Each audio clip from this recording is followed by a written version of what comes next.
Chapter 1388. Luo Qingtong narrowed her eyes slightly.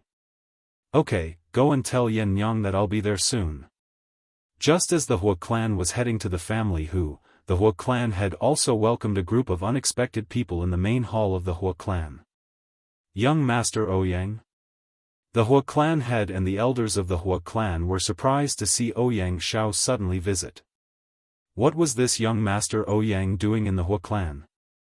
As top clans, the Hua clan and the Ouyang clan were not enemies, but they were not particularly harmonious either.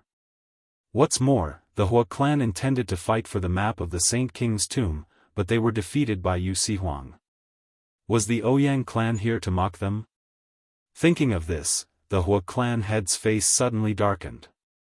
But soon, he was stunned. Hua clan head, I'm here on my father's orders to deliver medicine to you. I heard that Hua Ting and a few elders of the Hua clan were injured. Ouyang Shao smiled as he looked at the Hua family head and said, these few bottles of medicinal liquid were given to me by the holy doctor who had cured my illness. It can help Hua Ting and the others recover their severed arms without any hindrance. As Ouyang Shao spoke, he immediately took out the bottles of medicine given by Feng Wuan and handed them to the Hua clan head. This. What do you mean, Master Ouyang? The Hua clan head did not take the bottles of medicine, but looked at Ouyang Shao with a puzzled expression. He did not know why the Ouyang clan was so kind. The Hua clan's strength suffered a setback, so it should be beneficial for the Ouyang clan, right? When the Saint King's tomb opened, the Ouyang clan would have fewer competitors. Wouldn't that be great? Why did he still give them medicine and treat them? Looking at the Hua clan head's vigilant face, Ouyang Shao said, don't misunderstand, Master Hua. These bottles of medicine were not given to you by the Ouyang clan, but by the holy doctor. He said, Yi Jiu, who is hiding in the family Hu, Chu Lingfeng's friend, is the holy doctor's enemy. The holy doctor saved my life and is the benefactor of our Ouyang clan. Since she has a grudge against family Hu, we can't let the map of the sage monarch's tomb fall into family Hu's hands. I chose to cooperate with the Hua clan only because we have the same enemy. Patriarch Hua, you also want to obtain the map of the Saint Monarch's tomb to wash away your shame, right? That southern region king was summoned by Yi Jiu. Snatching the map from her is equivalent to slapping the southern region king in the face. It's not too much. The Hua clan will also benefit from this. I don't think Patriarch Hua would reject such a proposal, right? Ouyang Shao looked at the Hua clan head and said. These words were naturally given to him by Feng Wuan. Feng Wuan's grasp of people's hearts was extremely accurate. She didn't even need to be there to be sure that the other party wouldn't reject her proposal. Sure enough, after pondering for a while, the Hua family head accepted the bottles of medicinal liquid. Then, he looked at Ouyang Shao and asked, does the Ouyang clan mean to support the Hua clan in obtaining the map? That's right. Ouyang Shao nodded and said, I know that the Hua clan is preparing to cooperate with several other top clans. The Ouyang clan already has a map of the Saint Monarch's tomb. The Ouyang clan will not participate in the second map of the Saint Monarch's tomb. Chapter 1389. Patriarch Hua, what do you think? Ouyang Shao expressed the Ouyang family's attitude. They would not interfere in this matter, so the Hua family and the other top families did not have to worry about them suddenly attacking. Good. The head of the Hua family immediately agreed. If he could, of course, he did not want to share the map with family Hu. The latter had already formed a grudge with the Hua family. When he insisted that Hu Yennyang had an affair and almost forced her to die, he knew that there was no chance for the relationship between the two families to be eased. Now, he had to lower his voice to family Hu in order to get the right to share the map. He was very unwilling to do so. Otherwise, he wouldn't have made contact with the other top families. Now, the Ouyang family's attitude gave him a reassurance. Since the Ouyang family did not interfere, then with the alliance of the other families, it was enough to force family Hu to hand over the map of the Saint King's tomb. Even if the other party had the support of a king of the southern region like Xiaofan. After all, this was the far west wilderness, not the other party's home ground. This time, family whose success and failure were all because of Yijiu. He did not expect that the other party had a grudge with the alchemist who saved Ouyang Shao, so he and the others benefited for no reason. Patriarch Hua thought about it and suddenly laughed. Then, he seemed to remember something and quickly called the guard outside. Quick! Go and call back the people who went to family who to make peace. Tell them that it's not necessary. Family who can't keep the map of the Saint King's tomb. Also, ask the leaders of the other top families to come here. Tell them that I have something important to discuss with them. Yes. The Hua family guard received the order and left. In family Hu, Luo Qingtong followed the family Hu guard who came to report to the main hall of the main courtyard. Hu Yinyang and the others were already waiting there. Young master. Hu Yinyang, Hu Zhongtian, and the others looked at Luo Qingtong and stood up to salute her. Yes. Luo Qingtong responded in a low voice and nodded. Then, she looked at the group of people sitting on the lower right side of the hall. That group of people was sent by the Hua family to make peace. They originally wanted to contact Luo Qingtong in private. However, Luo Qingtong almost never went out of family Hu. They had no way of bypassing family Hu's people to get in touch with Luo Qingtong, so they could only ask to see her. Ninth young master. The leader of the people from the Hua family who had come this time was an elder who had not participated in the incident with Hua Ting and the others in the Bai family. When he saw Luo Qingtong, he immediately stood up and saluted her. Behind him were some disciples of the Hua clan. However, these people were no longer as arrogant and unbridled as they used to be when they met family Hu. Every one of them was very humble. Ninth young master. They all bowed to Luo Qingtong. Luo Qingtong narrowed her eyes and looked at them. What is the purpose of the Hua clan's visit this time? The map of the Saint Monarch's tomb? I think I made my attitude very clear when I was in the Bai family last time. Luo Qingtong's voice was calm, but her tone of rejection was unquestionable. The Hua clan had treated Hu Yinyang badly. When they were in the Bai family, they even tried to snatch the map of the Saint Monarch's tomb. No matter what conditions they proposed, Luo Qingtong would not agree. The Hua clan elder's expression was very ugly. The Hua clan could be said to be very influential in the wild city. They had always been the ones who rejected others, but no one had ever rejected them.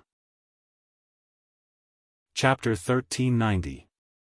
Luo Qingtong's words made the elder of the Hua family very angry. In his opinion, family Hu and this young man named Yijiu, if not for Yu Sihuang's strength and identity, they were not even qualified to talk to the Hua family. This time, they were really a fox assuming the majesty of the tiger. How dare they embarrass the Hua family like this?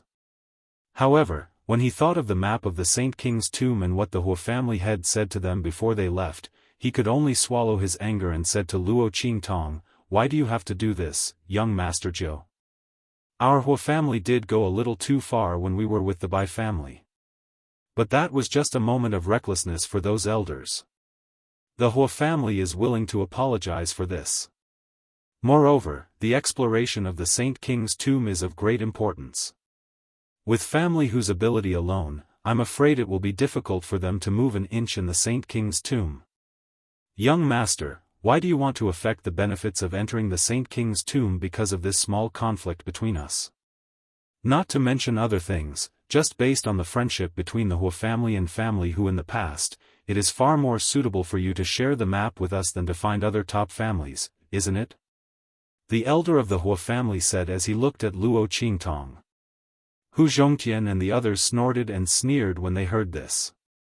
The Hua family dared to talk about friendship with them?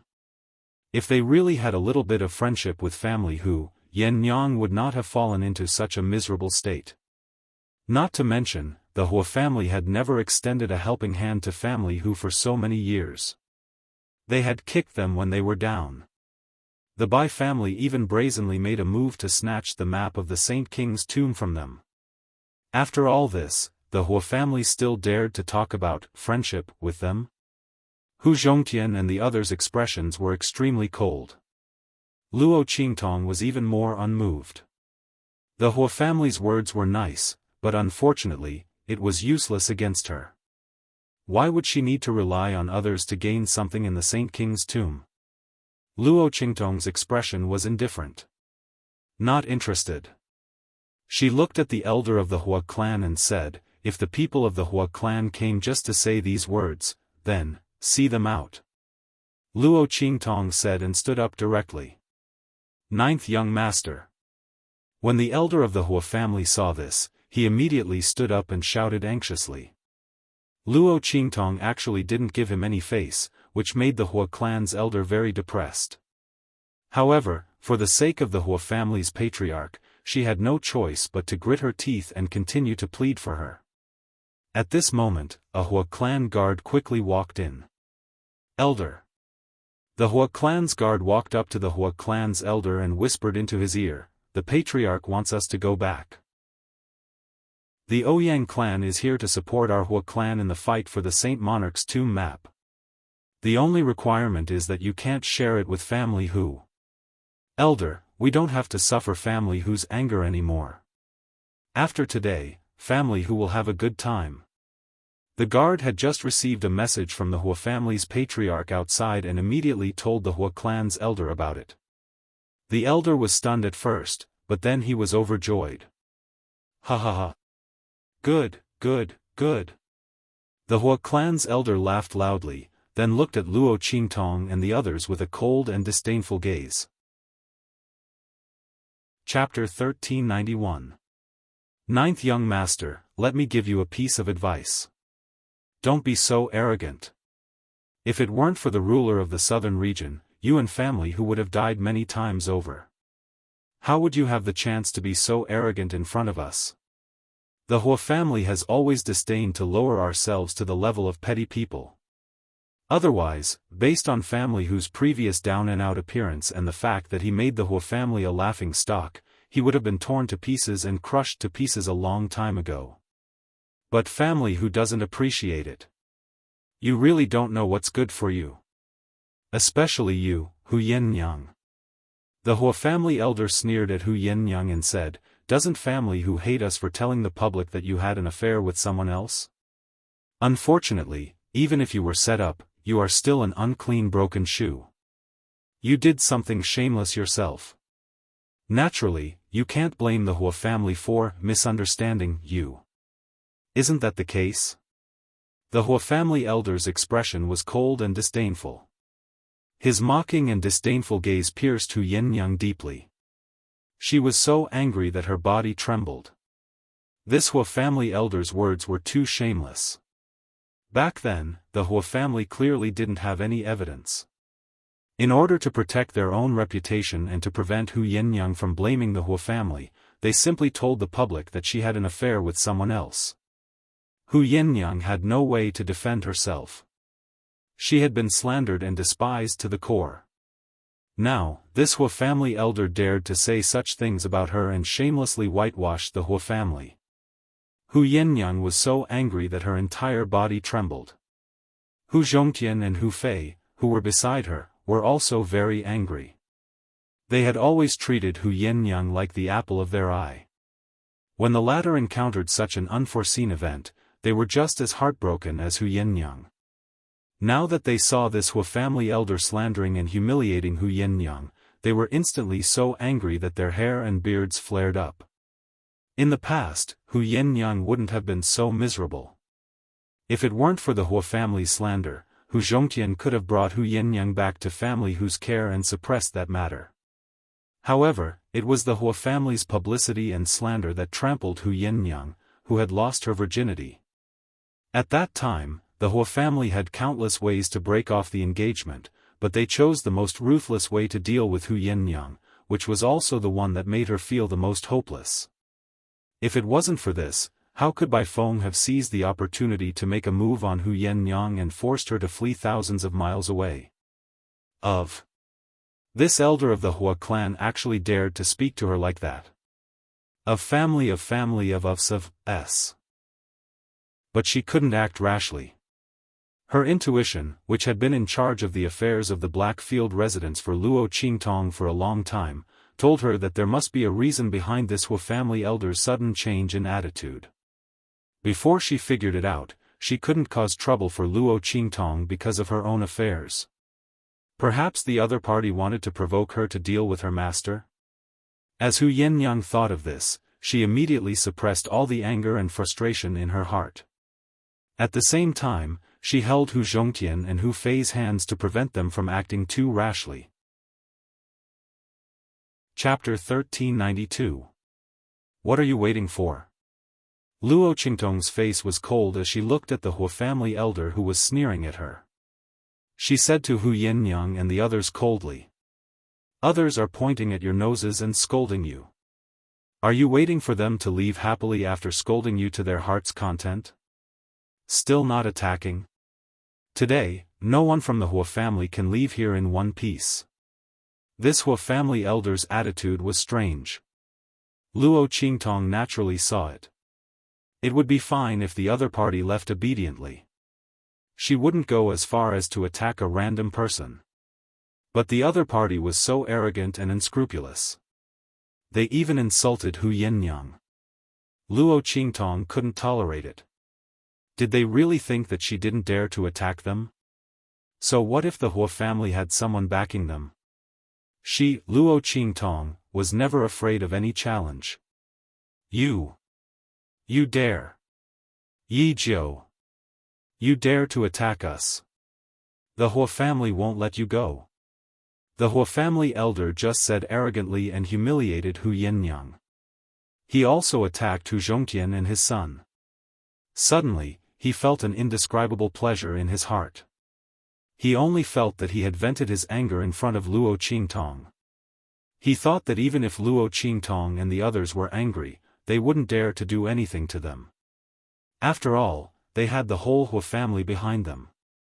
And he didn't attack Luo Qingtong. He just wanted to deal with Hu Yennyang. What could the other party do to him?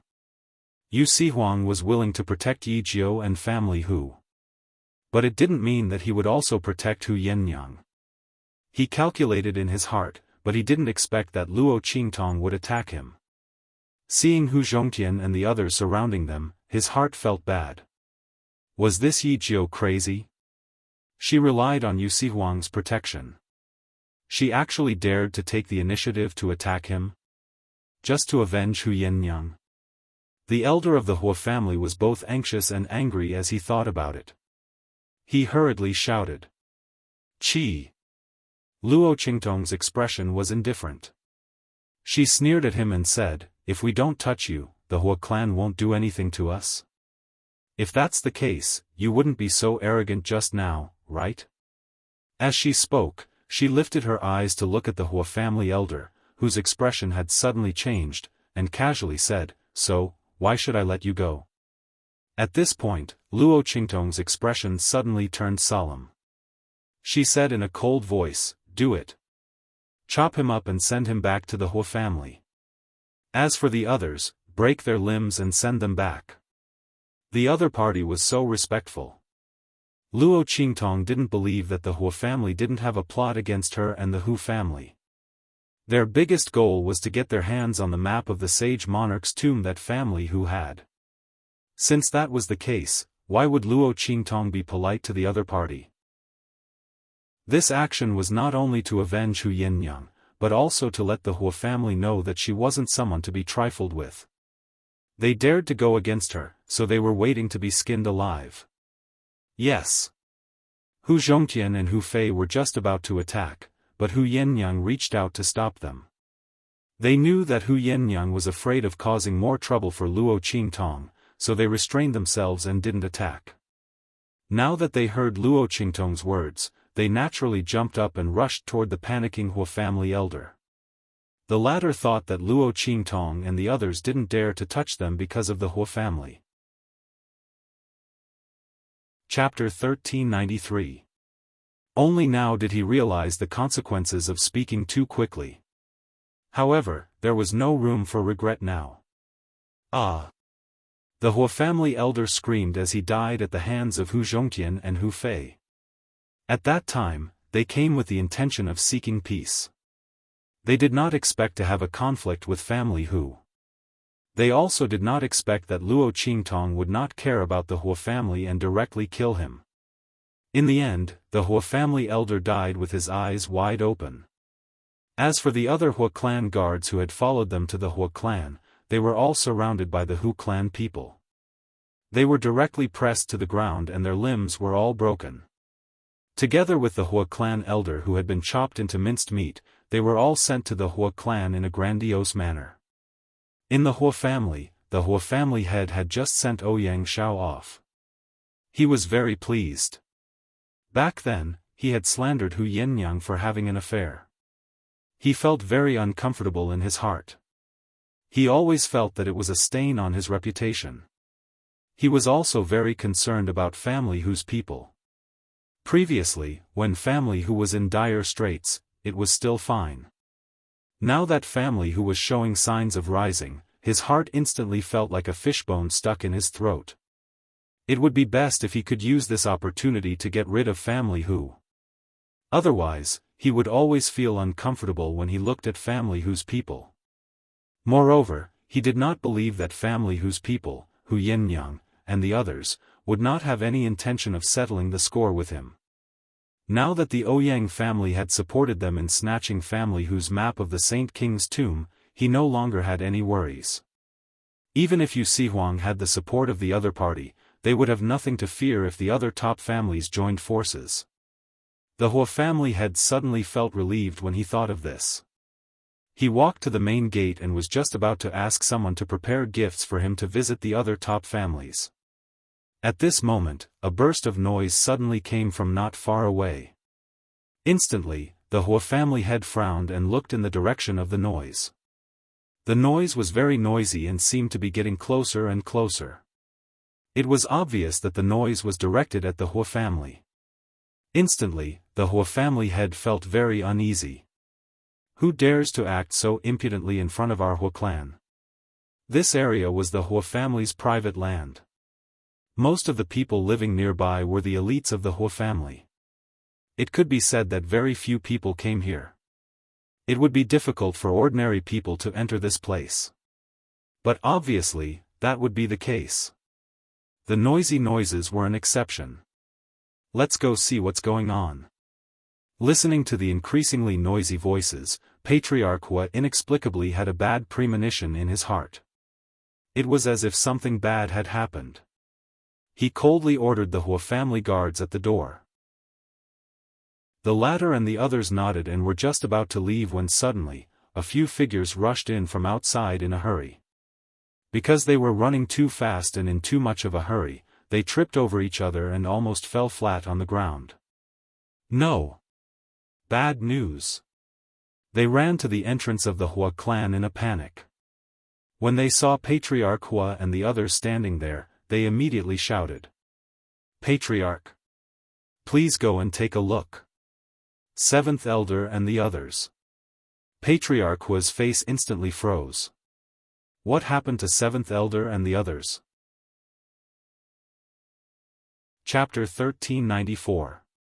The Hua family head's heart skipped a beat when he suddenly heard the Hua family disciples mention her name. At this moment, the noisy voices suddenly turned a corner and rang clearly in the ears of the Hua family head and the others.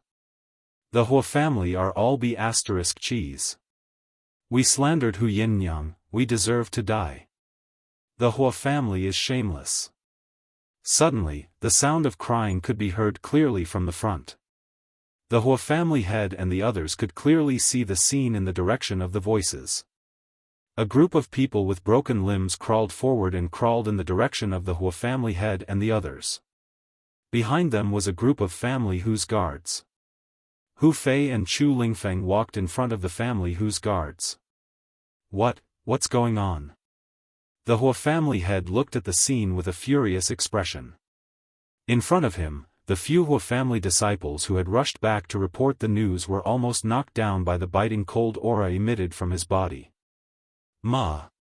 Family head, we don't know either, the few of them said with sobbing voices. The few of them happened to be out today and heard the commotion outside. Then, they saw family whose people forcing the Hua family's guards and disciples, who had broken limbs, to crawl back to the Hua family. Along the way, there were many people pointing and whispering. Not only that, the Hua family's guards and disciples were shouting insults at the Hua family and themselves while crying and telling them all the secrets of the Hua family. Oh my God! The few Hua family disciples were dumbfounded on the spot. Were these people crazy? Even if they were held by family whose people around their necks, they couldn't reveal the secrets of the Hua family. Especially when some of the secrets were related to how the Bai family dealt with the other families.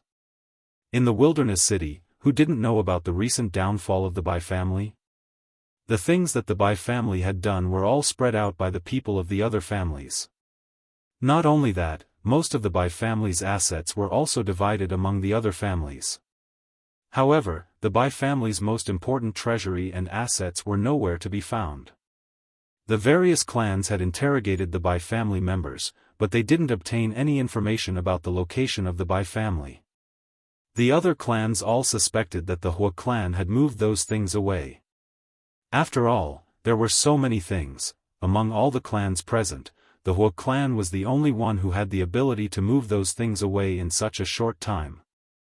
There were many things that the Bai family could not have done on their own. They must have conspired together, and the other party's strength and influence were very strong. These people didn't know about the existence of the voodoo sect, so they naturally targeted the Hua clan. After all, the Hua family and the Bai family were in-laws. Bai Feng acted as the go-between in the Hua family, and the two parties worked together. The Bai family was the vanguard while the Hua family reaped the fruits of their labor. If the Bai family was unable to solve the problem, the Hua family would take care of it in secret. This conjecture was very logical. However, no one had any evidence, so they could only give up. At this moment, the Hua family members, whose limbs were broken, were crawling on the ground and crying as they spoke. This gave them sufficient reason. Many of the family members who were injured in the Bai family's incident ran back to their respective clans to report the news. The few Hua family disciples were panicking. Chapter 1395. Master. The group of people was still rambling incoherently, but Master Hua had already heard the cries of the Hua family's disciples and guards who had their limbs broken. He was so angry that he was about to have a cerebral hemorrhage. What the hell were these people talking about? When did the Hua family do such things? Were they crazy? Family whose people broke their limbs, and they actually helped family whose people to slander the Hua family? Master Hua was so angry that he almost couldn't breathe. Some of the things that the Hua family disciples and guards said were indeed secrets of the Hua family. They were not very important, and it didn't matter if they said it. However, what they said afterwards about how the Hua clan had helped the Bai clan deal with the other clans in the Wildlands city was extremely frightening. Master Hua couldn't care less about the few Hua family disciples who were kneeling in front of him and stuttering as they reported. He lifted his leg and kicked them to the side. Then, he coldly shouted, "Shut up! Hurry up and bring all of them here. Make them shut up." Master Hua was extremely angry, especially when he saw that many people from other families had arrived outside. He instantly became even angrier. If these people appeared individually, he could completely ignore them. However, when so many families appeared together, even if Master Hua was the master of one of the top families, he couldn't simply offend them all. It was also because they were well aware of this point that the people from those clans had all come together. "Hua clan head, can you explain what's going on?" A middle-ranked family master raised his hand and pointed at the group of Hua family disciples and guards who were kneeling on the ground and crying non-stop. "I don't know what is going on," Master Hua said with a cold expression. He knew that at this time, he definitely couldn't admit to this matter. And these things weren't done by the Hua family in the first place. He denied it righteously, then looked at Hu Fei and Chu Lingfeng with a gloomy expression. Shouldn't you ask family whose people about these things? These guards and disciples were all sent to family who by me. You should ask them what they did to my disciples and guards to make them say such things. The Hua family head's face was filled with anger. He really didn't know what family who had done to these disciples and guards. If he had known that the result of sending people to family who would be like this, he wouldn't have sent people there in the first place. He would have just gone against family who directly. The Hua family head's expression was furious, but Hu Fei, who had already received Luo Qingtong's instructions, looked very calm. He looked at the ferocious Hua family head and said, "Hua family head, your words are a little funny. My family whose people can beat the Hua family's people into confessing. Do you think they know all the secrets of the Hua family? Whether these people are telling the truth or not, we'll know with a simple test. If family who had the ability to know the Hua family like the back of his hand, he wouldn't have been nearly destroyed by the Bai family." As soon as Hu Fei finished speaking, everyone present immediately nodded their heads. That's right, they were very clear about family Hu's situation. Chapter 1396. But now, with these details as evidence, it was absolutely impossible that family who had instructed the Hua family's disciples and guards to spill the beans. Although he didn't know how family who did it, the words of these guards and disciples were absolutely true. There was no doubt about it. Hu Fei's words instantly angered Patriarch Hua so much that he almost spat out a mouthful of blood. Family whose move was too ruthless. How did they do it? In fact, Luo Qingtong had only fed them a truth pill to make these Hua family's guards and disciples reveal all of the Hua family's secrets. As for the crimes that didn't exist, Luo Qingtong only needed to hypnotize them and make them believe that these things really existed. Naturally, their subconscious minds would say these words together with the effects of the truth pill. Luo Qingtong had been thinking about how to push the blame of the voodoo sect to the Hua family. She didn't expect them to come knocking on her door. Since the Hua family wanted to die so badly, she naturally had to grant them their wish. Luo Qingtong had never been a sitting duck. Her usual style was to strike first to gain the initiative. Since the Hua family had already decided to deal with her, then she wouldn't be merciful.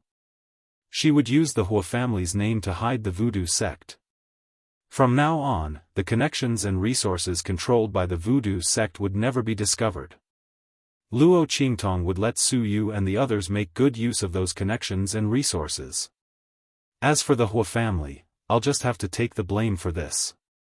At the same time, in family Hu Yennyang looked worriedly at Luo Qingtong and said, "Master, won't this enrage the Hua family too much?" Hu Yennyang wasn't worried about anything else. She was only afraid that the Hua family would fly into a rage out of humiliation and recklessly attack them and Luo Qingtong. If anything happened to her master, it's fine, the Hua family won't have the chance. Just this alone was enough for the Hua family to be in a terrible fix. Not to mention, if the Hua clan wanted the map of the Saint Monarch's tomb, they would not rashly attack him. He had to have a certain level of confidence. Of course, if the Hua family really made a move, she would be more than happy to oblige. She was just worrying about how to muddy the waters. Only when the water is muddy will it be easier to fish in troubled waters. It would be great if the Hua family was willing to give her this opportunity. Luo Qingtong's actions were meant to infuriate the Hua family head. However, according to her investigation of the other party, it was unlikely that the other party would do so. Otherwise, he would be too stupid. Luo Qingtong's expression was indifferent. Hu Yennyang heard her words and immediately calmed down. To her, as long as Luo Qingtong said it was fine, then it was definitely fine. However, the Hua clan's sudden change in attitude was definitely a hidden danger to them. They didn't know what kind of conspiracy they were thinking. Luo Qingtong already had some guesses in her heart. The Hua family alone wouldn't rashly go against Yu Sihuang. So, there must be someone else who had allied with them? She just didn't know who it was. Were the people of the Ouyang clan involved in this? Feng Luan, thinking of the person behind the Ouyang family who was also pointing a sword at the Saint Monarch's tomb, Luo Qingtong's eyes narrowed. Chapter 1397. Luo Qingtong smiled as she thought of this. She bid farewell to Hu Yenyang and left family Hu.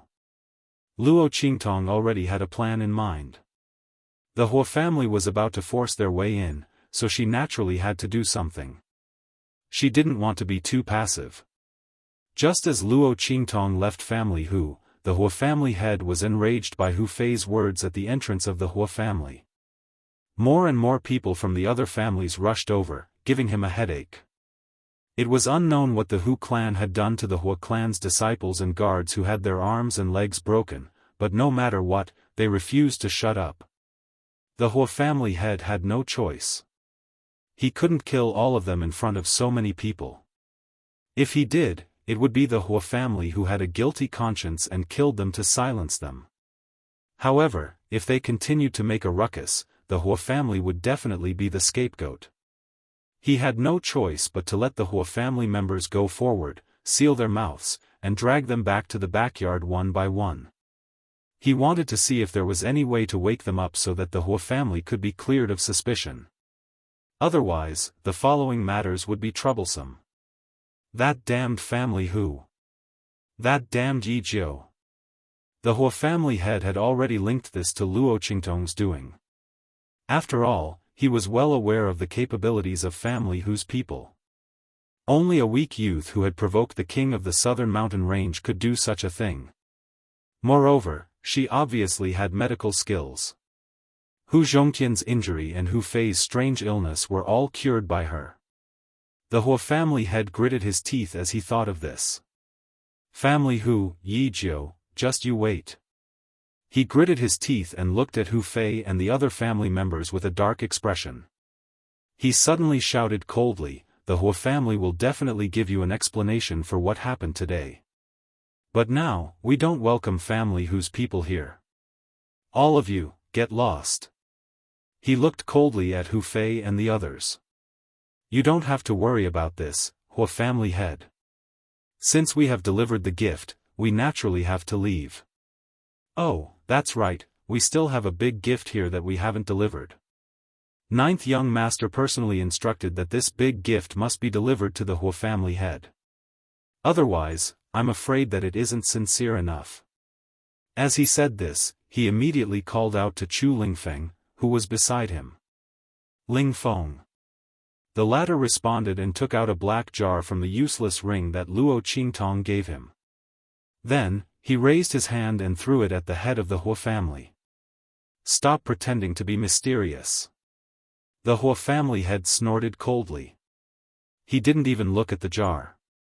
He raised his hand and smashed the jar into pieces. However, the moment the jar shattered, the head of the Hua family clearly felt that something was wrong. In an instant, a strong smell of blood assaulted their nostrils. Bang! After the jar exploded, a large mass of flesh and blood instantly rained down on the head of the Hua family. All right. We have received all the gifts. Is the Hua family head satisfied? As Hu Fei's voice rang out, the Hua family head's expression instantly turned ferocious. His body instantly exploded. Hu Fei. His expression was extremely ferocious and distorted. He could clearly sense the aura on the blood and flesh. This was clearly Seventh Elder, who he had sent to family Hu. Chapter 1398. With a boom, the Hua family had attacked Hu Fei. However, just as his figure rose up, Chu Lingfeng, who had just thrown the jar, suddenly appeared in front of Hu Fei with a bang. With a bang, the muscles all over his body tightened and a fake petrification soul seal appeared on his back. That was a fake soul seal imprint that Luo Qingtong had drawn for Chu Lingfeng. With this fake soul seal imprint and Chu Lingfeng's special physique, he resisted the Hua family head's attack. Bang! Chu Lingfeng's figure retreated rapidly. The skin all over his body had exploded and he looked like a bloody man. However, The aura all over his body was not weak at all. He stared at the stunned Hua family head and then raised his hand to wipe the blood from the side of his lips. "My mother is not an immoral bitch," Chu Lingfeng said in a low, muffled voice. "If I hear anyone from the Hua family say such things again, I will kill one person for every word. As long as you can't kill me, I will kill everyone from the Hua family. Even if it was someone else who said it, I will still blame it on the Hua family." Chu Lingfeng had followed Luo Qingtong for a long time and he had learned some of Luo Qingtong's black-bellied character. Although he was silly, he was very concerned about his master's matters. As for his mother's matters, it was needless to say. This time, Chu Lingfeng came to the Hua family to present gifts at his own request. He wanted to let everyone know in public that his mother was not to be trifled with. If these people brought up his mother's matters again, they could not blame him for being unscrupulous and starting a massacre. Anyway, his master had said that no matter what method he used, he would be a hero if he could win. Chu Lingfeng's voice was muffled. The Hua family head had not yet recovered from the shock of the other party being able to withstand his attack. In an instant, he was angered to death by his words. The other party's words were simply shameless. Why should the Hua family be blamed for what other people said? They had gone too far. The family Hu people had gone too far. Patriarch Hua looked at family Hu with bloodshot eyes. Hu Fei did not expect Chu Lingfeng to jump out and block the attack. Not only that, he actually managed to block the attack and was only severely injured. He jumped in fright and hurriedly pulled Chu Lingfeng away. He was afraid that something would happen to this foolish nephew of his. When they returned, wouldn't his younger sister and ninth young master teach him a lesson? The group of people quickly left, leaving behind the furious Hua family head, who had lost all his face, panting heavily. "Bastard!" He slammed his palm heavily on the ground, almost flipping all the bluestones on the street. "Prepare gifts for me and head to the other top clans immediately. Family Hu, Yi Jiu. Just wait and see." While the Hua family head was angrily heading to the other top clans, Hu Fei hurriedly brought Chu Lingfeng, who was badly mutilated, back to family Hu. He had not seen Chu Lingfeng injured before, so naturally, he did not know about his special constitution. He was almost scared to death when he saw his badly mutilated appearance. Chu Lingfeng, on the other hand, looked completely fine. When he was in the blood arena, he often suffered more serious injuries than this. Chapter 1399. Ninth Young Master. Young Master. As soon as Hu Fei came back, he hurriedly went to look for Luo Qingtong. The latter had just finished her work and came back. Seeing Chu Lingfeng in such a state, she immediately raised her eyebrows. "What's going on? Why are you injured like this? Didn't she tell them not to clash with the Hua family?" "Master." Seeing Luo Qingtong, Chu Lingfeng's indifferent expression changed.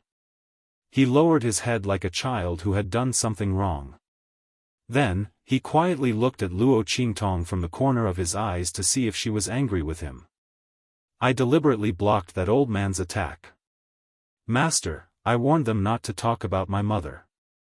Master, I didn't listen to you. Are you unhappy?" Chu Lingfeng asked Luo Qingtong with a nervous expression. "I won't." Luo Qingtong looked at Chu Lingfeng's expression, which was like a big wolf dog who was afraid of being abandoned. She immediately raised her head and patted his head. In the beginning, she was willing to accept Chu Lingfeng and the others because of their filial and pure nature. Of course, they were also loyal. "You were right to protect Yan Nyang," Luo Qingtong said. "How can you not protect your parents when you are born? You did very well." As Luo Qingtong spoke, Chu Lingfeng immediately became happy. His tall and burly body looked particularly simple and straightforward. He kept smiling foolishly. But soon, he lowered his head and muttered in dissatisfaction, "It's fine as long as I protect mother. I don't want that father." Hu Yinyang had never hidden anything from Chu Lingfeng. She felt that even if her son was a fool, he still had the right to know his own life and origin. Hu Yinyang actually didn't know much about that man. Back then, she had fallen into Bai Feng's trap and was invited to a rundown temple by the latter. In the end, the person who had been waiting for her was the man who had fallen into her trap. In her panic, Hu Yinyang only saw the word Chu on a jade tablet hanging around the other party's neck.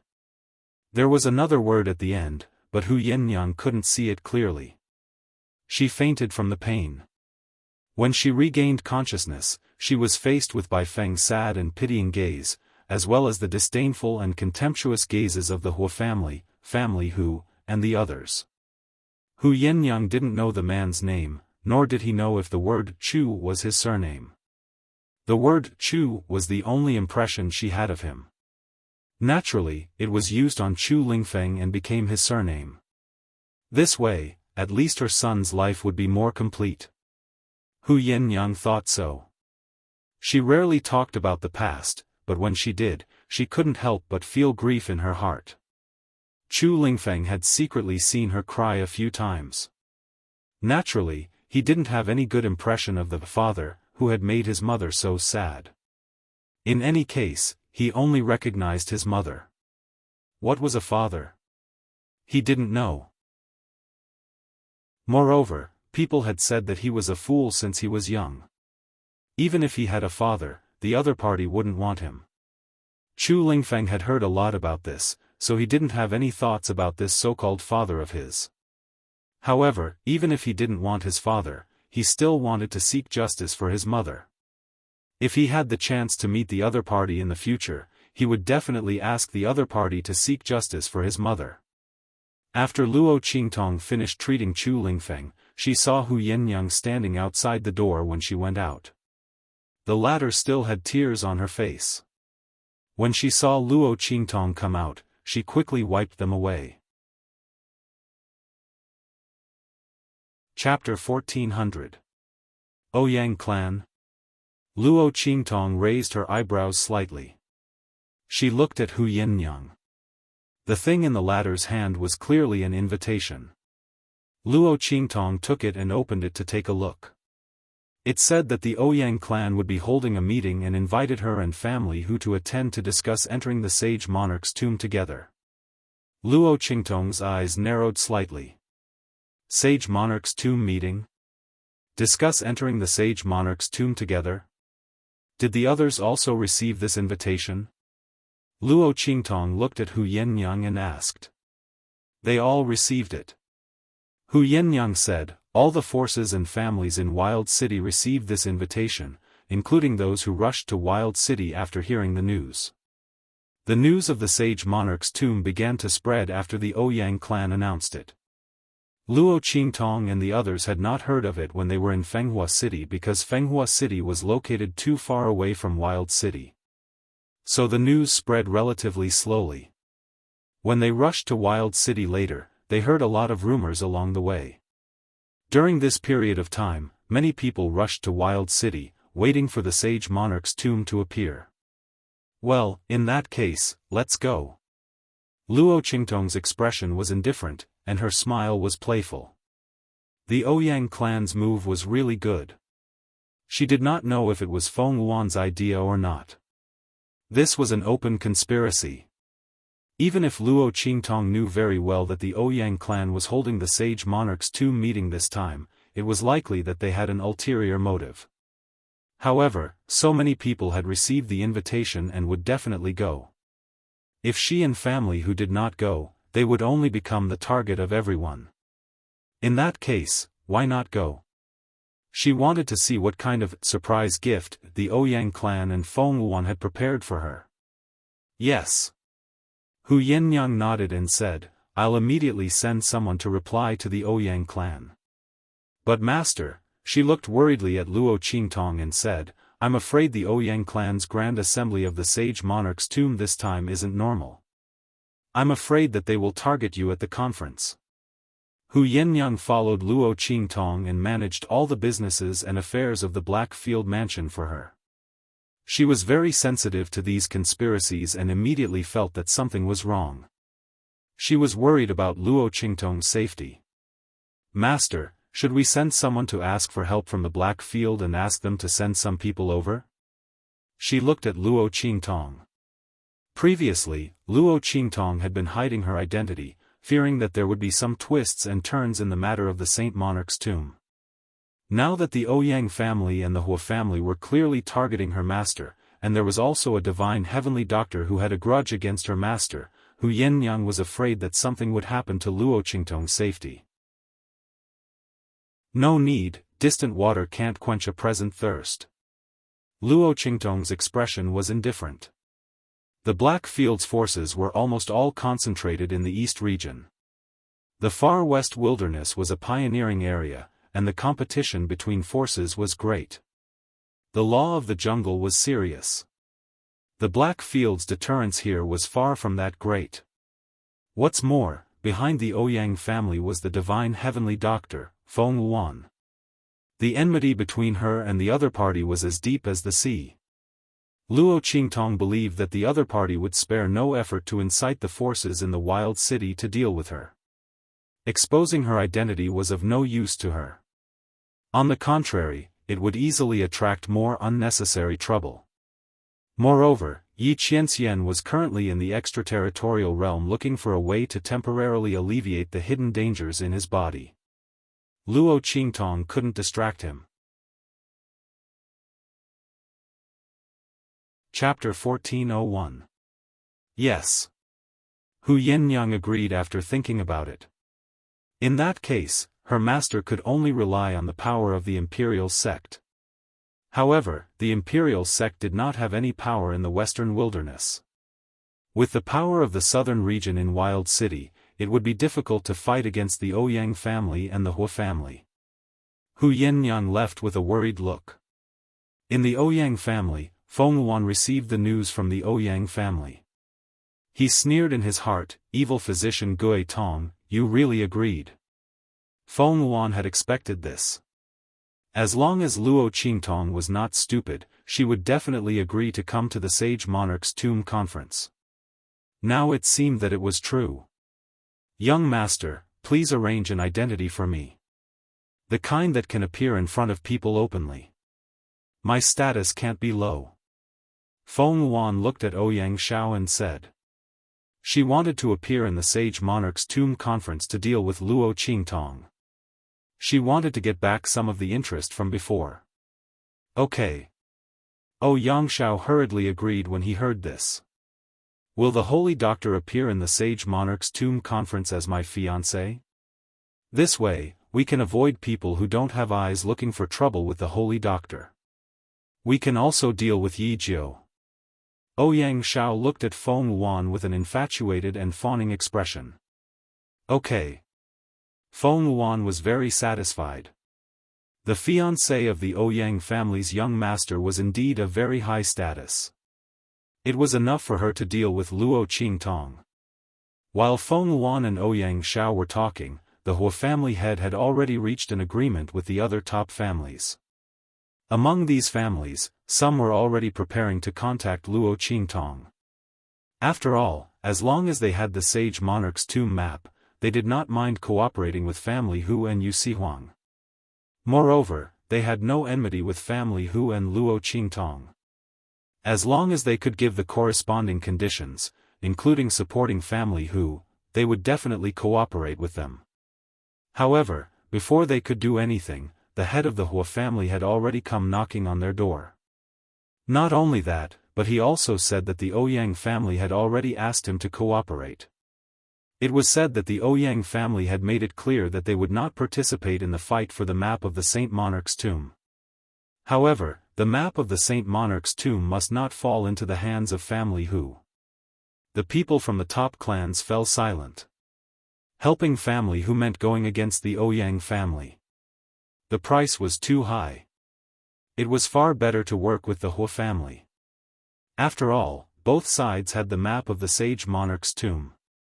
Their chances of winning were too high. Almost without any hesitation, the group of people from the top clans agreed to the proposal of the Hua family head. Meanwhile, the Ouyang clan's invitation to the sage monarch's tomb had already reached them. Ah! Looking at the invitation card, Patriarch Wu couldn't help but laugh out loud. The Ouyang clan really keeps their word. The sage monarch's tomb is the perfect time to make a move. The Hua family head was indescribably proud of himself, and his face was full of confidence.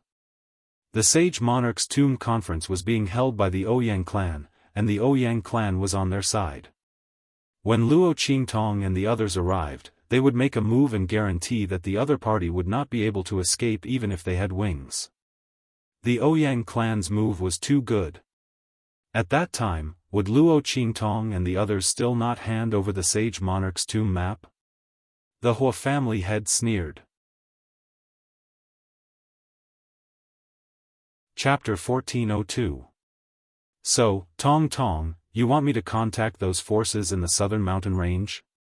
Yu Si Huang's pair of slanted phoenix eyes slightly raised, then he looked at Luo Qingtong with a charming face and said, then what benefits do I get? Yu Si Huang had been tricked by Luo Qingtong several times. The kisses and hugs that he wanted, he didn't even get a single one. This time, he was determined to succeed at least once. You have to know, if it's my Imperial Sect's forces, I will definitely agree without a second word. Who asked me to like you? But... His eyes flashed with a charming light. This time, it's not my Imperial Sect's own forces. The forces in the 3 islands and 7 lands, I can barely command them, but other forces, I still have to discuss cooperation with them. You have to pay a lot of price, so... Yu Si Huang raised his hand and stroked the tear mole under his eye. Smiling extremely charming and enchanting, he said, Tong Tong, don't you think you should properly thank me? Properly thank you. Luo Qingtong said indifferently. I want to take action. Yu Si Huang looked at Luo Qingtong with a face full of hidden bitterness. Every time she played word games with him. For example? Luo Qingtong raised her eyebrows. Give me a kiss, and I'll go immediately. Yu Si Huang raised his hand and pointed at his lips. The smile on his face became even more enchanting and charming. Oh, then forget it. Luo Qingtong looked at him leisurely. You can choose not to go, and when those people make trouble, I'll just say that I gave you the map. Anyway, those people's biggest goal is the map of the Saint King's tomb. What do you think? Not very good. Yu Si Huang's handsome face, when Luo Qingtong's words sounded, had already collapsed. This person, really didn't give him any advantage at all. Yu Si Huang's face was gloomy. I'll contact the southern region's forces right away. As he spoke, he looked at Luo Qingtong and said seriously, however, the situation this time is obviously not right. I also received news that the Hua family seems to have joined forces with the Ouyang family and other top families. If that's the case, even if I gather all the forces on my side, we may not be able to deal with them. I think you should consider releasing a map of the sage monarch's tomb and let them fight amongst themselves. That way, they won't suffer any losses and affect our plans to enter the sage monarch's tomb later. Yu Si Huang's suggestion was very pertinent. After all, Luo Qingtong had more than one map of the Saint Monarch's tomb in her hands. She could release one of them and let the top families in Wild City fight for it, breaking the Hua family's alliance. However, Yu Si Huang did not know that Feng Wuan was behind the Ouyang family. With the latter's hatred for Luo Qingtong, even if Luo Qingtong did not have the map of the Saint Monarch's tomb in her hands, she would not let Luo Qingtong go. What's more, the Hua family, Luo Qingtong and family who had already formed a grudge. When the time came, even if there was no map of the Saint Monarch's tomb, the other party would still make a move. In that case, what difference did it make whether or not she released the map of the Saint Monarch's tomb? Luo Qingtong had never liked being forced to do things. If she was willing to give, others could take it. If she was not willing to give, no one could take it. If anyone dared to reach out and snatch it, she would chop off their hands. Chapter 1403. She didn't refute and only nodded at him. Yes, I understand. The latter also nodded at her, then turned around and left to prepare. On the day of the Sage Monarch's tomb meeting, Luo Qingtong brought family whose people to the Ouyang residence. Yu Sihuang didn't go with her. He had consolidated the forces of the southern mountain range and had to stay there to preside over the overall situation. Yu Xingqi was also called over to help. Luo Qingtong and the others arrived at the gate of the Ouyang residence. When the guard of the Ouyang residence heard that they were family whose people, he immediately glanced at Luo Qingtong and then sent someone to report inside. At the same time, he let Luo Qingtong and the others in. Luo Qingtong looked at the guard's action of running inside and suddenly raised her eyebrows. She didn't say anything and directly walked inside. In the inner courtyard, when Feng Luan heard that Luo Qingtong and family whose people had arrived, he sneered and stood up. He said to the group of maidservants and guards behind him, "Let's go, we'll walk around the front courtyard. Bring the thing I want." "Yes." The group of maidservants and guards replied in unison. The maidservant at the front carried a small basket in her hand. Inside the basket, there seemed to be something moving inside. The group of people walked towards the front courtyard in a grandiose manner. Luo Qingtong and the others were already close to the inner courtyard's venue. Along the way, they met many people from other clans. The further in they went, the more people they met from other clans. Just as Luo Qingtong and the others turned a corner and were about to see the martial arts arena in front of them, a low cry suddenly came from not far away. "Ah! Yin Bao!" Suddenly hearing such a voice, Luo Qingtong's eyes suddenly turned cold. She then turned her head to look in the direction of the voice. "Ao ao." At this time, a small silver figure pounced at Luo Qingtong. It howled in a low voice, with the milky breath of a cub. Luo Qingtong subconsciously wanted to raise her hand to catch it. At this time, an attack suddenly blasted on the small silver figure. Boom! The small silver figure was instantly hit by the attack and fell to the ground, crying out in grief. "I'm sorry. My silver fox must have disturbed everyone." A woman wearing a white gauze robe, surrounded by a group of maidservants and guards, walked over from the inner courtyard of the Ouyang residence. The woman's face was delicate, and her temperament was cold. She had a noble and cold aura. She looked very noble and unapproachable. Luo Qingtong narrowed her eyes at the woman. "She's to the Ouyang residence, and the other clans to the Ouyang family, and the others, and the other clans, the Ouyang clans ts, the clant. I didn't expect it to be so wild and hard to tame. It actually went berserk and hurt people. It even scratched my hand. I'm really sorry." Following the woman's voice, everyone looked at her hands. Sure enough, they saw several deep scratches on the back of her left hand. The scratches were fresh, and the blood was still seeping out. It was obvious that she'd just been scratched. When everyone looked at the scratches, the woman's cold voice sounded again. "This little bastard attacked people and almost hurt our distinguished guests. This is unforgivable. Beat him." Chapter 1404. Two guards appeared behind her. They raised the whips in their hands and lashed out at the silver fox on the ground. Ow ow ow. The silver fox lay on the ground, its fur soaked in blood. It had been injured by the previous attack. Now it was lying on the ground, being lashed by the whips. It cried out in pain. As it cried out, it kept looking in the direction of Luo Qingtong. Its eyes were full of longing and hope, as if it was looking at the light of its salvation. "Master?" Hu Yennyang looked at the scene and was very surprised. What was going on? Why was Silver Baby here?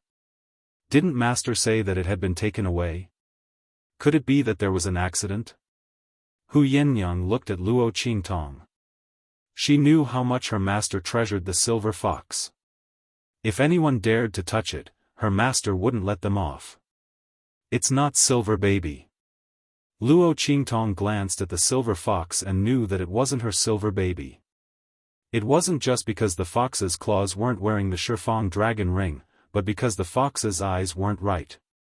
After all, the ring could be taken off.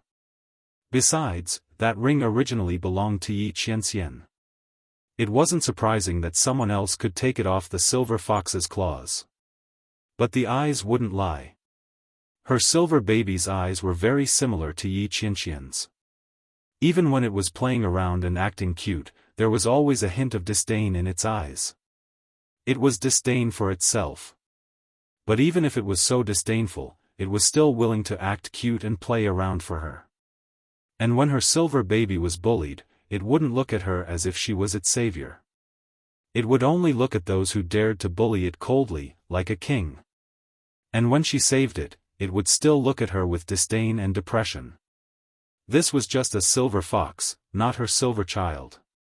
Luo Qingtong was stunned for a moment at first, but then she reacted. But even if the other party wasn't Silver Baby, Luo Qingtong still felt very uncomfortable seeing this little fox that looked so similar to Silver Baby being whipped and abused. Especially since the person behind the scenes was obviously targeting her. Although the silver fox was not Silver Baby, it had been deliberately trained to look like Silver Baby in order to deal with it. Luo Qingtong's eyes turned cold. At that moment, the woman noticed her gaze and sneered inwardly. "Does evil Dr. Ghost Eye feel heartache?"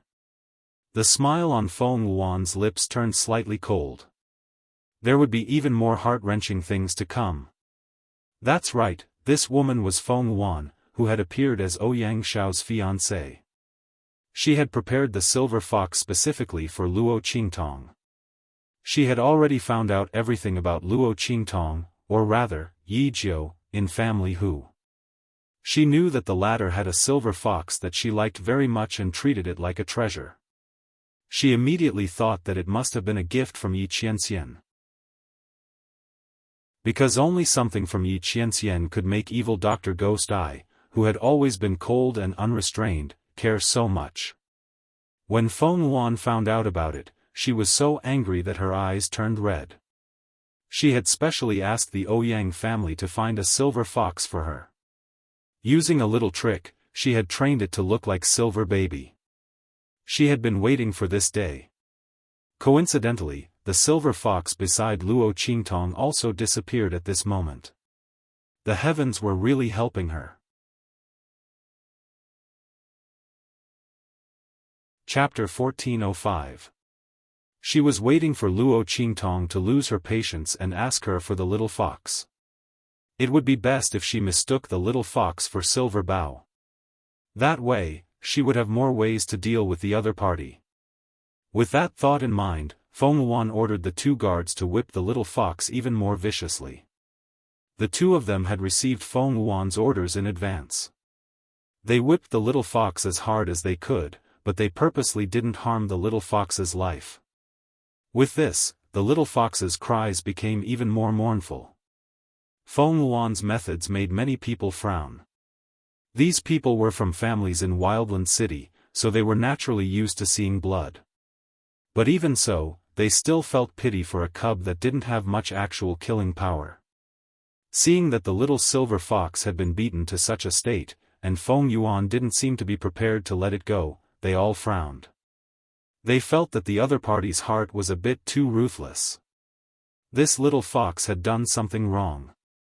She could have killed it, but why torture it like this? Furthermore, she clearly knew that it was a little fox that she had picked up and hadn't trained yet. She had carelessly vented her anger on a little animal that didn't even have the strength to fight back. Wasn't that too shameless? Feng Wuan naturally saw the changes in everyone's eyes. But she didn't care. It was just that Luo Qingtong didn't move, but Feng Wuan was starting to lose her cool. This little fox had been abused by her a few times before. It was already strong on the outside but weak on the inside. It wouldn't live for much longer. And just now, she had purposely provoked it to run towards Luo Qingtong. On top of that, she had hit it and whipped it. No matter how careful the two guards were, it wouldn't be able to survive for long. At that time, her plan to deal with Luo Qingtong would all be for naught. Thinking of this, she suddenly looked at Luo Qingtong and said, "This must be Lord Yi Jiujiu, right?" Luo Qingtong's hair was tied up with a jade crown. She was wearing a thin green robe. Although her face was disguised, she still looked delicate and handsome. Hearing Feng Wuan's question, she raised her eyebrows and looked at her. "Here it comes." She sneered in her heart. The other party really couldn't hold it in anymore. Feng Wuan. Luo Qingtong's eyes flashed with a bloody light. Long ago, when she thought that the person behind the scenes was coming for her, Luo Qingtong had already activated her eye technique. At this moment, Feng Yuan's true appearance after disguising herself was completely exposed before her eyes. The other party didn't have the same strength as Yi Qianren to be able to conceal her true appearance. At this moment, in front of Luo Qingtong's eye technique, it was completely exposed. "It's really her." Luo Qingtong sneered in her heart. "Miss, why did you call me?" She looked at Feng Wuan, as if she didn't know the other party's identity at all. No reason. Feng Wuan really didn't expect that Luo Qingtong could see through her identity at a glance. She looked at Luo Qingtong and said coldly, "I just want to know why this little silver fox kept looking at you mournfully when it was being tortured. What's going on? I heard that when you were at Family Hu, you also had a little fox by your side called Yinbao. I wonder where that little fox is now."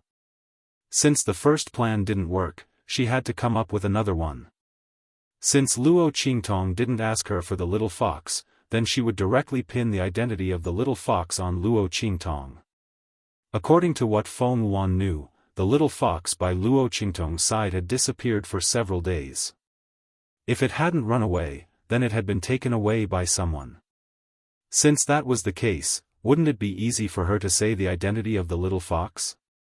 As long as she could confirm the identity of this little fox, she would be able to accuse Luo Qingtong of harboring evil intentions and allowing a fox to commit murder. Chapter 1406. Oh? Do you mean that this little fox is mine? Luo Qingtong looked at Feng Wuan. Isn't it? Feng Wuan's eyes were cold. He raised his head and looked down at Luo Qingtong. I suddenly picked up this little fox a few days ago. At that time, I was wondering why such a little silver fox would come to the Ouyang family. From the looks of it, this little fox was sent by you on purpose, right? Just to win my sympathy, you left this little fox in the Ouyang family and waited for it to suddenly come out and hurt people on a big day like today's banquet. Feng Wuan looked coldly at Luo Qingtong and said in a deep voice, "Ninth young master, I don't know what grudges you have with the Ouyang family. How dare you harm us like this?" As she spoke, the expression on her face had already turned stern. "So, you're sure that this little fox is mine?" Luo Qingtong's expression did not change. She just looked at her indifferently. If an ordinary person encountered such a thing, they would have been furious. No matter how bad it was, they would be a little surprised. Luo Qingtong's face was expressionless. Feng Wuan was a little unsure of what Luo Qingtong wanted to do. She asked with a cold look, "Isn't it? If it isn't, how do you explain that this little silver fox ran to you when it saw you and deliberately hurt people? Now, when it was being tortured, it was desperately looking at you. Ninth young master, if you insist on not admitting it, then please take out the little silver fox beside you. If I've wronged you, I'll apologize to you immediately." Before Feng Wuan could finish his words, Luo Qingtong's cold voice sounded. "You really should apologize to me." At this point, Luo Qingtong had already stepped out from the crowd of Family Hu. She looked coldly at Feng Wuan and the others and said coldly, "You beat up my little fox like this. I do want an explanation from you and the Ouyang family." "You." When Feng Wuan heard Luo Qingtong's words, he was obviously stunned. He never thought that Luo Qingtong would admit it. Did she admit that this little fox was hers? Feng Wuan's mind was a little confused. He did not react for a while. In his opinion, Luo Qingtong should be trying her best to defend herself. However, he continued to force her. Luo Qingtong could not prove that this little fox was not her little fox. She could only bear the blame of being a scheming schemer with the intention to harm the Ouyang family. What was going on now? Even with Feng Wuan's intelligence and level of scheming, his brain was suddenly stuck in a shell. He could not wrap his head around it for a long time. He did not know what Luo Qingtong was trying to do. The other party admitted it just like that? Feng Wuan looked at Luo Qingtong and did not say anything for a while. Hu Yannyang, Hu Zhongtian, and the others behind Luo Qingtong were also shocked. When Feng Wuan asked Luo Qingtong just now, they already knew that the other party was deliberately targeting Luo Qingtong. However, like Feng Wuan, they could not understand why Luo Qingtong admitted it so directly. Wasn't this giving the other party a chance to make things difficult for her? As Hu Yannyang thought of this, he could not help but take a step forward and wanted to call out Luo Qingtong. Gong, when the words were about to come out of her mouth, she suddenly thought of something and swallowed them back. Chapter 1407. Your little fox came to our Ouyang family for no reason. Not only did it attack us, but it also ran into the crowd on purpose. If the people of the other clans are hurt, wouldn't our Ouyang clan be the scapegoat for no reason? I haven't even asked you if you had any ulterior motives, and you want us to apologize to you? What do you mean? Feng Wuan's face hardened as he spoke. Exactly what I said. Luo Qingtong looked at him calmly. You also said that my little fox came to your place for no reason. Since you knew that it was called Silver Bow and that I had a little silver fox with me, you deliberately kept it in the Ouyang family so that I couldn't find it during this period of time. That's not all. You deliberately let it out at this time to attack people and then beat it up in front of me. As Luo Qingtong spoke, she pointed at the little fox that was beaten to its last breath and said coldly, shouldn't the Ouyang family be the one apologizing to me? My little fox was beaten to this state by you, and the Ouyang family is still playing the blame game. Are you bullying me and family who because we don't have anyone behind us? This debt, I will naturally settle it with the Ouyang clan later. But first, I want to collect some interest from you. Break their hands. Luo Qingtong raised her hand and pointed at the two guards who had beaten the little fox. She had seen clearly that each time the two of them hit the little fox, they specifically hit the softest and most vulnerable part of the little fox. They didn't use much strength, but it was very painful. They were so cruel and merciless to a little fox. Even if they were following orders, it was unforgivable. Because they clearly didn't have to be so heavy-handed. Yes. Following Luo Qingtong's order, people from family whose side immediately rushed out. Chu Lingfeng was the first to take the lead and directly crippled the hands of the two guards. His movements were extremely simple and crude. The moment the two guards came face to face with him, they instantly let out a blood-curdling scream. Their hands that were holding the long whips were broken in an instant. It was the kind of fracture that was completely destroyed by brute force. The bones and the flesh were shattered into pieces and could not be reconnected. The hands of these two guards were completely crippled. You! How dare you! Feng Wuan gritted her teeth as she watched this scene. She never thought that Luo Qingtong would turn the tables in such a way.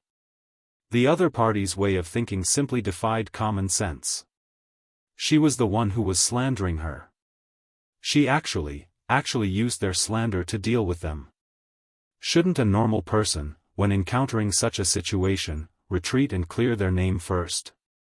Luo Qingtong did the opposite. The one who tore people apart was torn apart instead.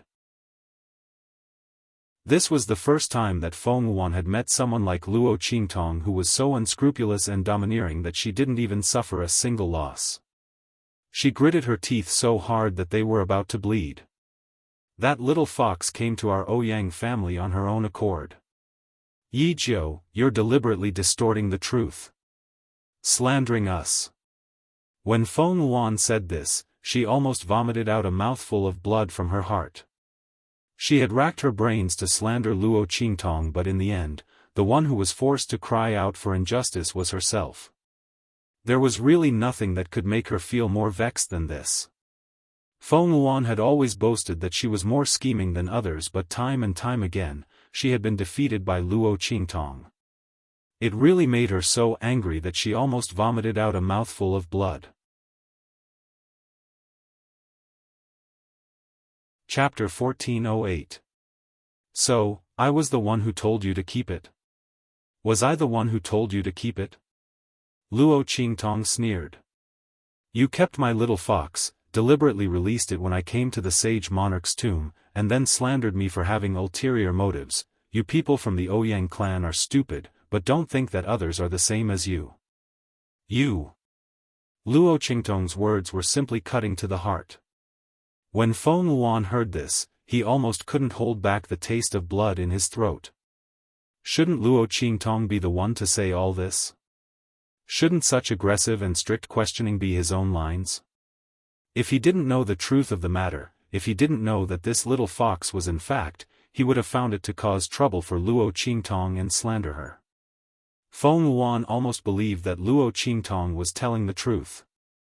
If even she thought so, then there was no need to talk about the others. Feng Yuan was really angry. His body couldn't help but tremble, and he pointed at Luo Qingtong for a long time, unable to speak for a long time. Pa! Luo Qingtong's figure suddenly flashed, and before anyone could react, she had ruthlessly slapped Feng Yuan's face. In an instant, the latter's face swelled up high, like a big white steamed bun. Luo Qingtong's expression was cold. This slap is a little interest I'm collecting from you on behalf of my silver baby. As for the matter of the Ouyang clan slandering me, I will thoroughly seek justice at the sage monarch's tomb. No need to thank me for showing mercy. As Luo Qingtong spoke, she looked at Feng Yuan, who was in a daze. He hadn't expected to be hit in the first place. Luo Qingtong's lips curled into a cold smile. She waved her hand and picked up the dying silver fox. Then, she led Hu Yinyang and the others away. Ow ow! The silver fox whimpered weakly, reaching out its tongue to lick the Luo Qingtong. It had been trained by Feng Yuan to subconsciously search for Luo Qingtong's aura. This was because when it was around Feng Yuan, it would only be able to avoid being beaten if it ran in front of something with this aura. Luo Qingtong lowered her head to look at the little fox in her arms. The latter's entire body was as thin as ribs, and it was extremely hard to touch. Not to mention, the injuries in its body were a ghastly sight. From this, it could be seen what kind of abuse this little guy had suffered in the hands of Feng Yuan. If the real Yin Bao had fallen into the hands of the other party, it probably wouldn't have lived to see her again. As Luo Qingtong thought of this, the light in her eyes became even colder. If it weren't for the fact that the timing wasn't right, she definitely wouldn't have let Feng Yuan escape so easily. He dared to use Yin Bao to threaten her. Even if it was just a little fox that looked very similar to Yin Bao, it would still be the same. Ah! After Luo Qingtong and the others had left, the stunned Feng Yuan finally came back to his senses. She screamed angrily, as if she wanted to tear everything in front of her to shreds. Evil Dr. Ghost I dared to hit her. He dared to hit her. He even called her stupid. Her carefully designed plan to humiliate Luo Qingtong would only end up humiliating herself. Feng Yuan was extremely angry. If that little silver fox was really Luo Qingtong's treasured fox, then so be it. In any case, all the humiliation she had suffered at Luo Qingtong's hands had been avenged by that little fox. Chapter 1409. In other words, she had tried her best to slander Luo Qingtong, but in the end, she had been slandered by the other party. Not only had she not vented her anger, she had also given her carefully planned weakness to the other party. Feng Yuan was truly infuriated. Her exquisite face that was like a celestial being that had been exiled to the mortal world was almost twisted into a ball at this moment. Evil, doctor, ghost, I. She gritted her teeth and coldly shouted. Every word was extremely cold, just like a ghost.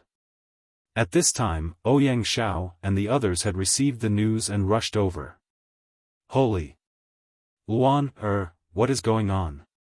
In order to make it easier for Feng Luan to hide her identity, after she became Ouyang Xiao's fiancée, Ouyang Xiao and the others also changed the way they addressed her.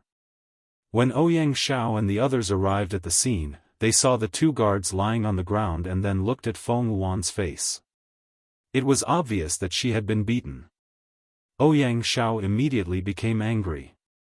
The woman he had taken a fancy to was now his fiancée, yet someone dared to beat her. What is going on here? He sternly shouted at the surrounding servants and guards who were as silent as cicadas in winter. It's. The group of servants and guards did not dare to hide anything and hurriedly told him what had just happened. At this time, Feng Luan's voice rang out and cut them off. It's family who's Yijio. Feng Luan's eyes were cold. When I asked you to find me that little silver fox, I originally wanted to anger her. In the end, she directly said that the little silver fox was the one she raised and directly took it away. She even slapped me and crippled the two guards beside me.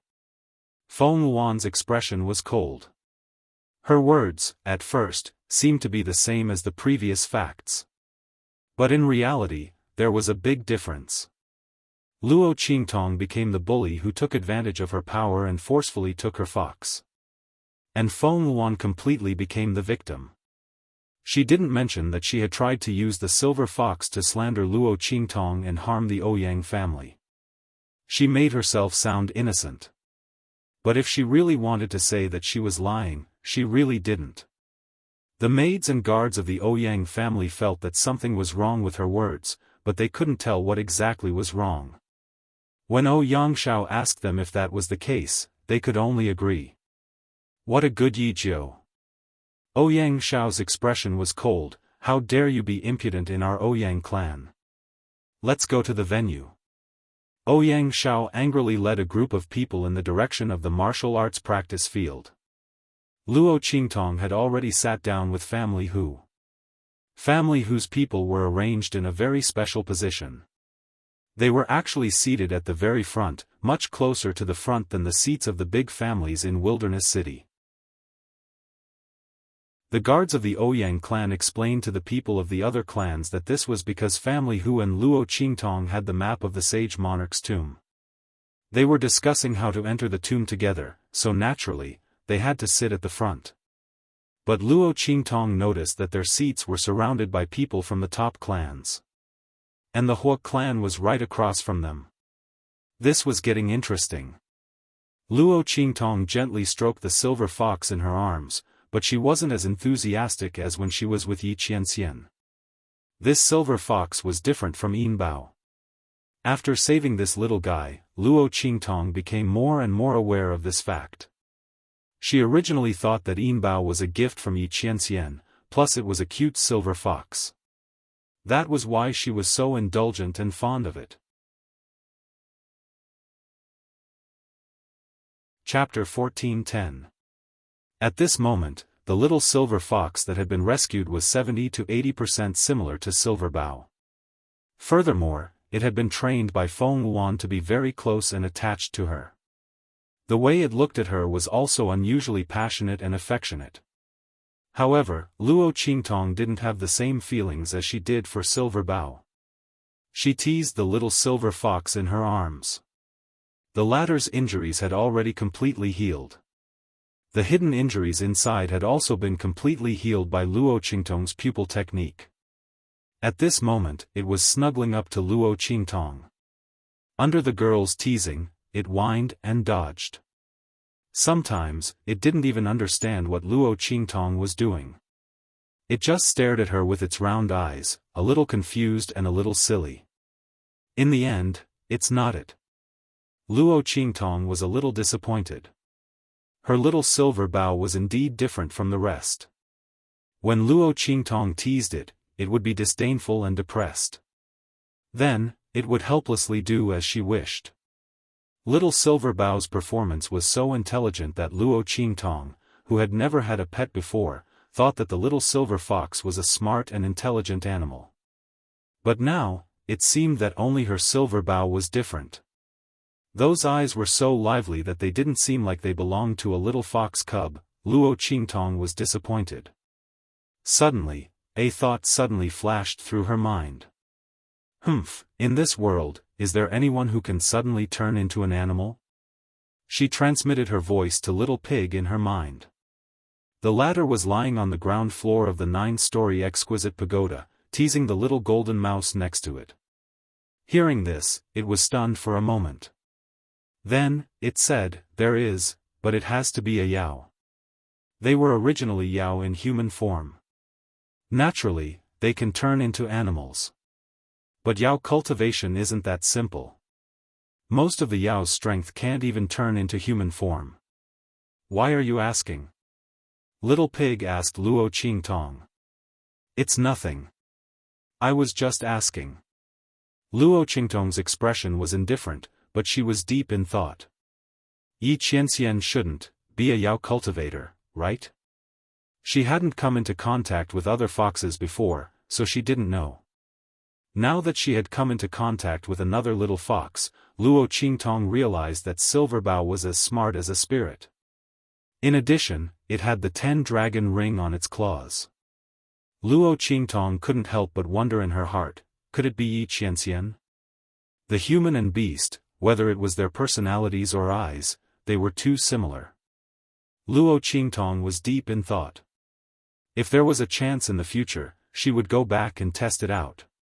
Just as she was thinking about this in her heart, not far away, Ouyang Shao brought the people of the Ouyang family and walked over aggressively. Not everyone from the assembly of the sage monarch's tomb had arrived yet, and the Ouyang clan and the other top aristocratic clans hadn't shown up yet. Therefore, the appearance of Ouyang Shao and the other top aristocratic clans attracted a lot of attention. Luo Qingtong sensed the commotion in the square and looked toward the source of the commotion. With this glance, he immediately saw Ouyang Shao and the others walking towards him aggressively with Feng Yuan following behind them. Luo Qingtong narrowed her eyes. "Master!" Hu Yinyang whispered beside her. She was very worried. Chapter 14:11. Hu Yinyang's heart was slightly anxious. She hurriedly ordered family whose trusted bodyguard to wait at the entrance of the Ouyang residence. As soon as he saw Yu Sihuang and the others arrive, he immediately invited them over. Family whose bodyguard complied, turned around, and quietly blended into the crowd. "Yi Jiu." Ouyang Shao took large strides and walked in front of Luo Qingtong, looking down at the youth sitting in front of her. The youth was wearing a wide robe with narrow sleeves. The collar was slightly open, revealing one side of her delicate collarbone. In her arms, the silver fox, which was already intact as before, was crying softly. It was a silver ball, looking furry and very cute. It arched in Luo Qingtong's arms, its small soft claws pulling at the sleeves of Luo Qingtong's robe, causing Luo Qingtong's sleeves to pull up, revealing a small section of her delicate white wrist. Luo Qingtong's eyebrows were slightly raised. She was wearing a jade crown and a green robe. She clearly had an ordinary appearance, but with this glance, there was an indescribable evil that came from her bones. Even if Ouyang Shao was concerned about Feng Yuan, seeing this scene, his heart couldn't help but jump. The words he was about to say were stuck in his throat. However, Luo Qingtong's aura only appeared for a moment, and she quickly withdrew it. "I don't know why young Master Ouyang is looking for me." Luo Qingtong's eyebrows were slightly raised as she looked at Ouyang Shao. The latter also quickly recovered from his previous daze. He looked at Luo Qingtong with a very strange gaze. The other party's appearance was clearly very ordinary, nothing more than that. How could he have forgotten to blink when he was looking at her? Ouyang Shao's heart was filled with doubts, but he didn't forget the purpose of his visit, which was to seek justice for Feng Wuan. He immediately said coldly, "Yi Jiu. Did you dare to lay your hands on my fiancé just now?" "Your fiancé?" Luo Qingtong said, looking at Feng Wuan, who was not far behind him, walking over. Her. Luo Qingtong's heart was ruminating. The former first princess of Great Yong, the #1 genius, was very proud and arrogant. In her eyes, only Yi Qianxian was worthy of Yi Qianxian. Now, she was willing to be Ouyang Shao's fiancé. Luo Qingtong absolutely didn't believe that Feng Wuan wasn't doing this to make it easier for him to deal with her. "That's right. Wuan is my fiancé." When Ouyang Shao looked at Feng Yuan, his eyes were filled with infatuation. Then, when he looked at Luo Qingtong again, his face was filled with anger, and. Once Ouyang Shao's words left his mouth, everyone in the venue instantly looked at Luo Qingtong. The latter was indeed holding a little fox in her arms. Could it be that he really snatched it from young Master Ouyang's fiancée? And he even injured her and the Ouyang family's guards? If that was the case, then this Yi Jiu was really daring. Did he think that with the map of the Saint King's tomb and Yu Sihuang's support, he could do whatever he wanted in Wildland City? The Ouyang family was the top family in Wildland City. Their strength was even stronger than the other top families. Yi Jiu actually dared to provoke them. This time, she was in big trouble. That Imperial Emperor Sect master probably wouldn't protect her for such a matter. Chapter 14:12. Is that what she told you? Luo Qingtong asked in amusement. She looked at Feng Wuan with a mocking gaze. Reduced to relying on a man to get back at her, was this the confidence of Feng Wuan as the #1 princess and #1 genius of Great Yong? If this was the case, then it was no wonder that she had always lost to her. It was difficult to achieve great things by relying on others. Luo Qingtong thought that Feng Wuan would think of some way to deal with her. She did not expect that she would incite Ouyang Shao to deal with her. How much did she want to suppress her? Did she think that by relying on the Ouyang family, she could make her helpless and bow her head to her? Luo Qingtong's expression was indifferent. On the other side, Ouyang Shao thought that she was denying it and said coldly, "Is that not the case? The little fox in your hand is." He was just about to say that he had found this little fox for Feng Wuan. However, Feng Wuan had previously used this little fox to impersonate Yin Bao and vainly tried to slander Luo Qingtong for having ulterior motives and wanting to harm the Ouyang family. At that time, there were many people present and all of them heard what she said. Naturally, she could not let Ouyang Shao speak the truth and slap her face. She immediately interrupted him, "Forget it, Shao. Let's leave it at that. On a day like today, don't affect the cooperation between the Ouyang family and the other families because of my matter." After saying this, she suddenly turned to Luo Qingtong and whispered, "Ninth young master, I'll give you this little fox." Feng Wuan's words were extremely skillful. She did not mention what had happened before and only spoke from the Ouyang family's point of view. She looked as if she had been wronged and had to bear a heavy burden. Especially the last sentence, "I'll give you." It gave people a feeling of extreme forbearance. Those who knew what had happened just now thought that she was saying that she wanted to return this little fox to Luo Qingtong. But what he didn't know, especially in Ouyang Shao's ears, it sounded like Luo Qingtong had indeed snatched Feng Wuan's fox, but the latter had decided to endure the humiliation for the sake of the Ouyang family and not haggle with the other party. But how was that possible?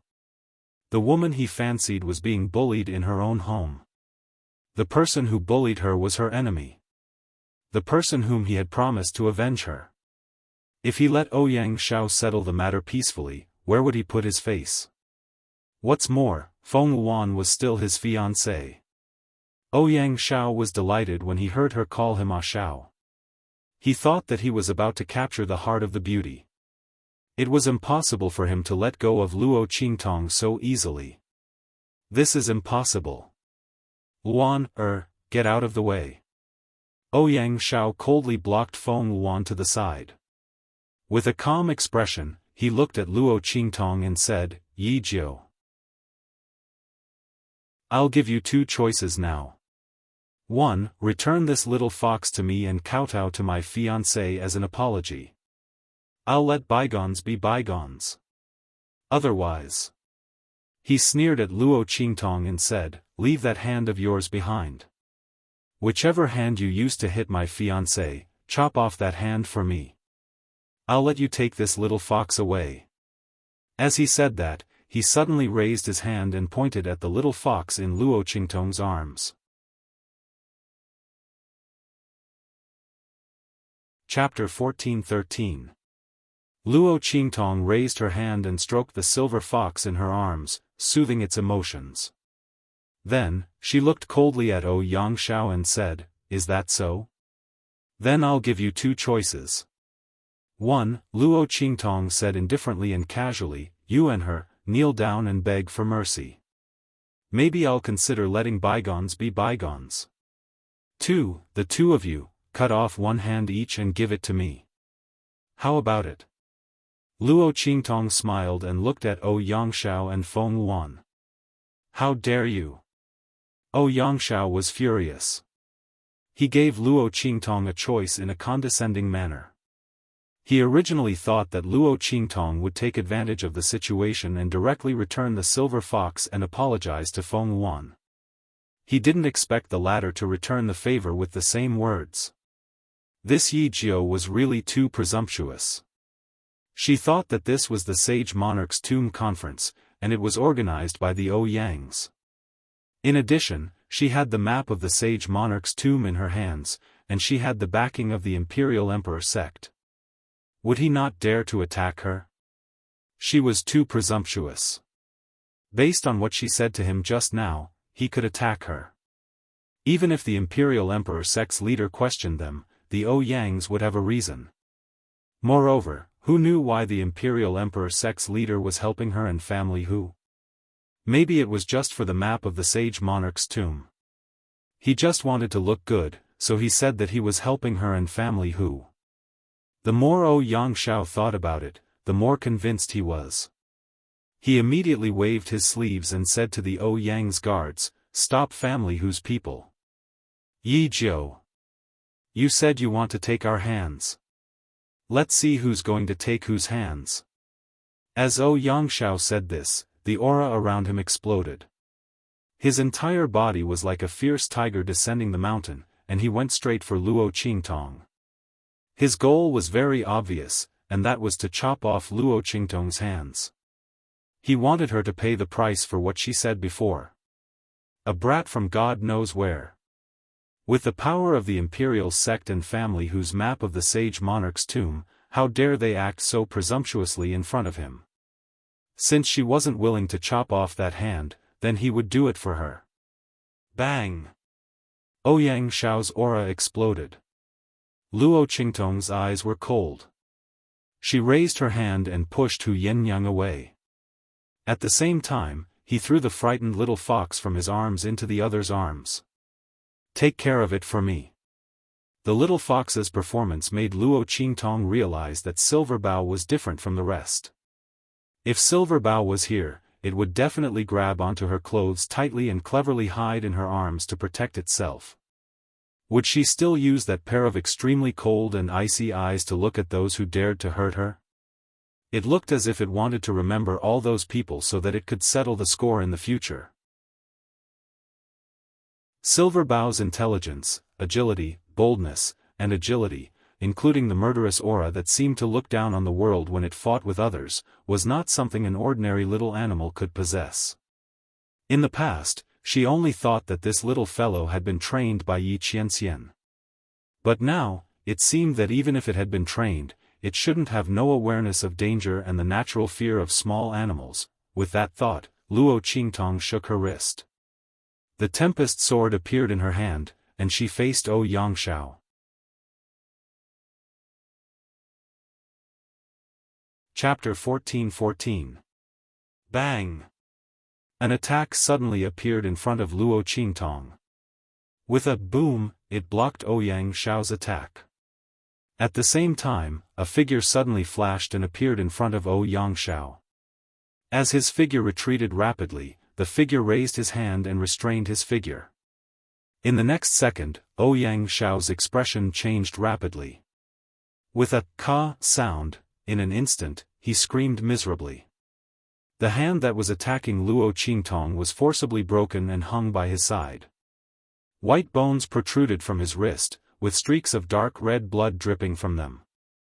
At the same time, the part of Ouyang Shao's arm that was restrained by the figure's hand also caved in fiercely. 5 extremely obvious finger marks were imprinted on his arm. The blood, flesh, and bones inside were all crushed. The entire arm was twisted and twisted beyond recognition. Ah! Ouyang Shao screamed miserably while hugging the arm. The person who caused this just flung him away and looked at Luo Qingtong. "Little Jiu, are you okay?"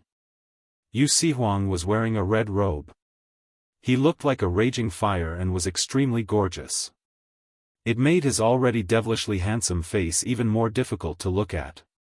Compared to the charming and enchanting purple robe, the red robe Yu Sihuang looked more biting cold and domineering. He looked more like the king of the southern mountain range. As soon as he opened his mouth, the people who were watching all of this cursed in their hearts. How could something happen to Yizhou? The one who should be in trouble should be Ouyang Shao, right? The latter didn't even touch Yizhou and was dealt with by Yu Sihuang. It really was. Everyone looked at Ouyang Shao, who was thrown to the ground by Yu Sihuang.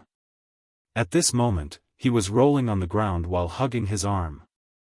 Yu Sihuang's attack was extremely ruthless. The strength qi that entered his arm rampaged through his flesh and blood, causing the pain on his arm to worsen. Even with Ouyang Shao's strength at the peak of the martial spirit realm, he could only roll on the ground while hugging his arm. At this moment, the Ouyang family head and the others who followed behind Yu Sihuang also hurried over. Beside them were the Hua family head and the other top family members. They met with Yu Sihuang and the others at the Ouyang family's gate. The Ouyang family head personally led the experts of the Ouyang family to the gate to welcome them. Suddenly, Yu Sihuang seemed to have received some news and rushed inside. The Ouyang family head and the others immediately felt that something was wrong. Thinking about the hatred between Feng Wan and Luo Qingtong, the Ouyang family head's face turned cold. He immediately brought the Ouyang family members and rushed over. When the family head and the others saw this, they naturally guessed that something happened to the Ouyang family. It was most likely related to family Hu and that Yizhou. His heartses, he brought the other top family, SSSSSSSSS. It was just that they didn't expect to see such a scene when they rushed over. Shouldn't it be family Hu and Yizhou who were bullied? Why did it seem like the people of the Ouyang clan were being slapped in the face in their own clan? They looked at Feng Wan's face, which obviously didn't have the palm print that she had just received, and the 2 Ouyang family guards behind her who had one of their hands crippled. Their faces suddenly turned silent. Chapter 14:15. Seeing Ouyang Shao lying on the ground, hugging his arm and howling in pain, his face was instantly filled with rage. "Gate Master Yu, what's going on? Shouldn't you explain yourself?" Ouyang family head ordered his men to help Ouyang Shao up for treatment, then looked coldly at Luo Qingtong and Yu Sihuang. His eyes were filled with unspeakable maliciousness. He had just brought his men to follow behind Yu Sihuang, and appeared only a few breaths later. In such a short period of time, only Yu Sihuang could injure Ouyang Shao like this. What's more, Ouyang Shao's arm wound still had traces of Yu Sihuang's aura, and it had not completely dissipated. Explain? Explain what? Ouyang family head's eyes were cold, and Yu Sihuang's eyes were not to be outdone. He sneered as he looked at Ouyang family head.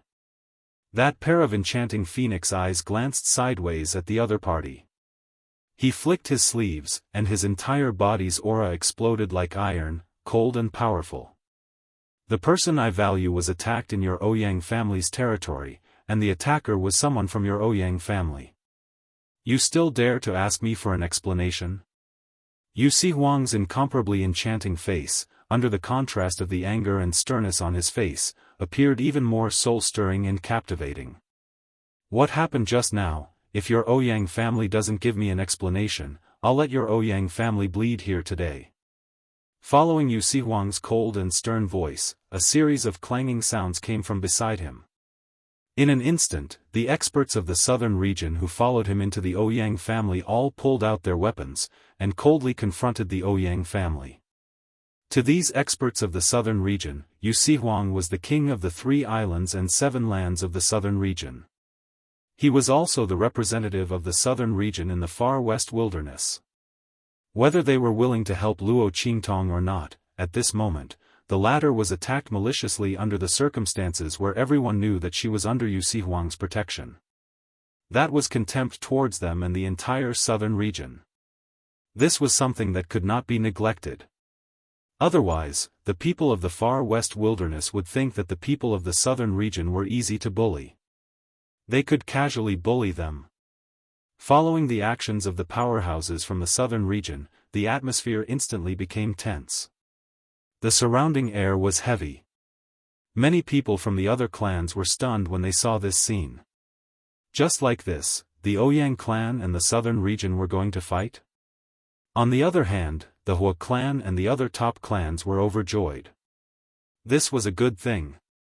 When the Ouyang family cooperated with them, they didn't say that they would help them deal with Yi Jiu and the others. They only said that they wouldn't interfere in this matter and would let them do as they pleased. Patriarch Hua and the others knew that the Ouyang family wanted to take charge of the Saint Monarch's tomb. They wanted to reap huge benefits and prestige from it, so they didn't want to get involved in the matter of targeting Yi Jiu and family Hu and seizing the map of the Saint Monarch's tomb. After all, whoever obtained the map of the Sage Monarch's tomb would eventually have to take it out and piece it together with them to form a new map. The Ouyang clan already had a map, so there was no need for them to snatch another one. However, these aristocratic families could not resist the temptation of the Sage Monarch's tomb map. But now, the Ouyang clan was directly confronting the people of the southern region. That was different. With the Ouyang clan and the other top clans taking action, they could completely take away family Hu and Yi Jiu from Yu Huang's hands.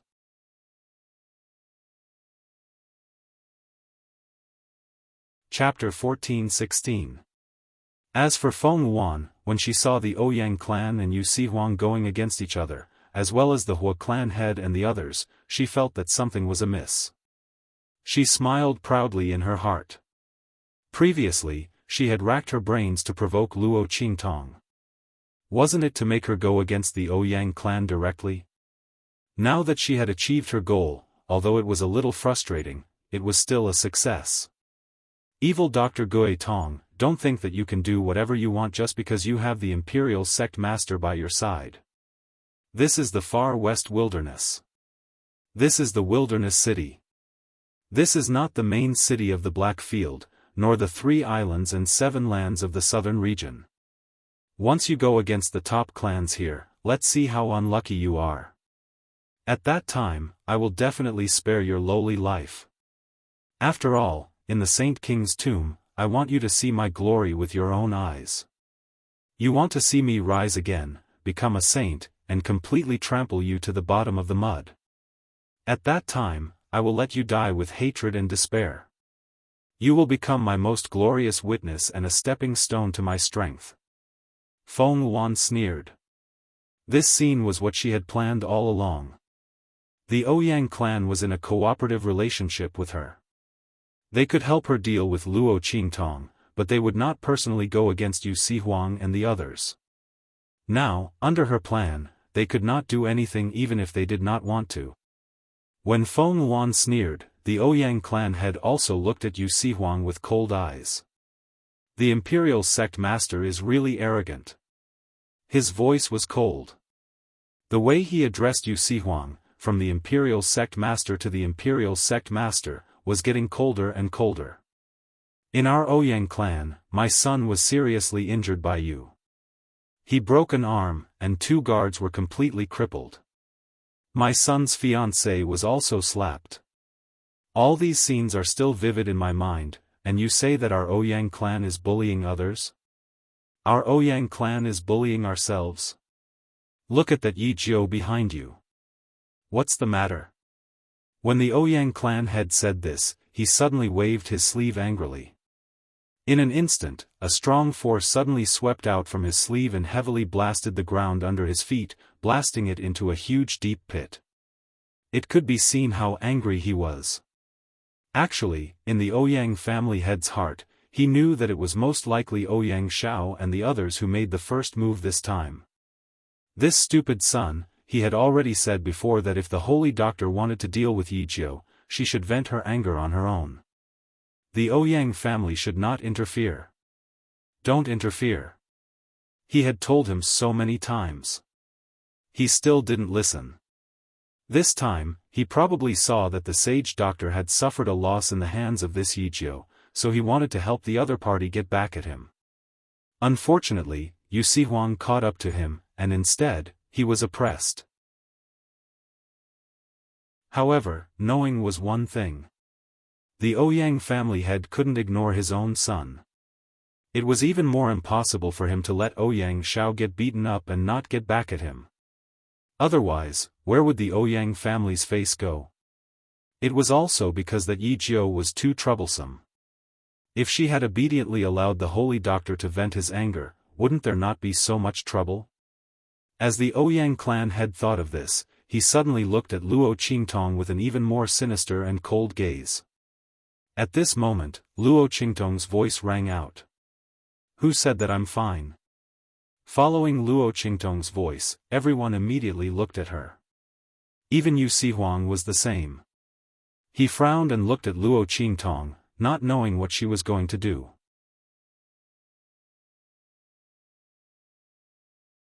Chapter 14-17. That was not wise at all. He had just shifted the focus of the attack to the glory of the southern region.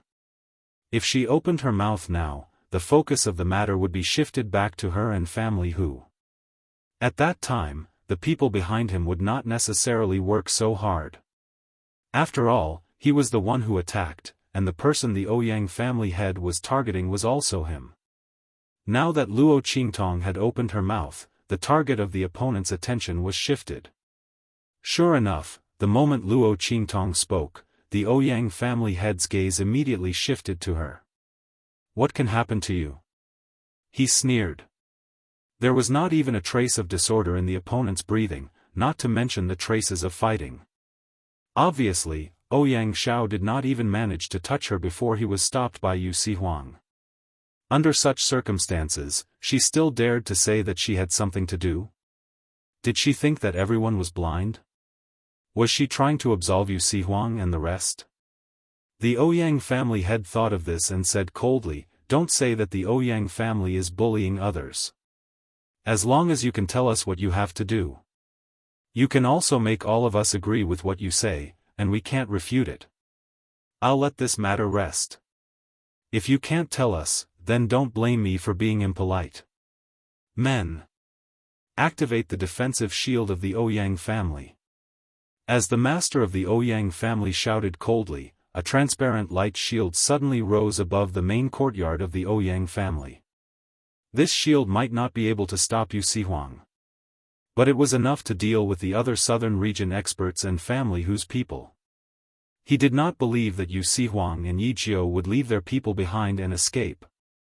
Luo Qingtong narrowed her eyes. The Ouyang family actually had a defensive shield. The foundation of a top family was indeed different from that of an ordinary family. However, Luo Qingtong did not care much. She looked at the Ouyang family head indifferently. Is that so? Then I hope that the Ouyang family will keep your words. She raised her left hand and pointed at the back of her left hand with her right hand. There, it's injured here. With Luo Qingtong's movement, everyone around looked at the back of Luo Qingtong's hand. Many of the people here had just witnessed what had happened. He was very sure that Yangshuo did not meet Luo Qingtong. But the latter said that she had something to do. If she pretended to be injured in front of Ouyang family head and others, she would be exposed in a minute. Even if he hurt himself, he wouldn't allow it. He would definitely be seen through by the Ouyang family head and the other experts. Therefore, after thinking about it for a while, they didn't know how Luo Qingtong could prove that there was something wrong with her. Now that they heard that the back of her hand was injured, they all looked over. Even Yu Sihuang and the others were no exception. Pooh! When he saw the so-called injury on the back of Luo Qingtong's hand, Yu Sihuang couldn't hold back his laughter and burst out laughing. Hu Yinyang and the others couldn't help but laugh. Master is really too black-bellied. The surrounding crowd was also dumbfounded when they saw this. This was the so-called injury of the other party? When the Ouyang family head saw this, he was so angry that his whole body trembled. Bastard! You! This was simply playing with people. The Ouyang family head looked at the so-called injury on the back of Luo Qingtong's hand and his face was filled with anger. He was about to flip out on the spot.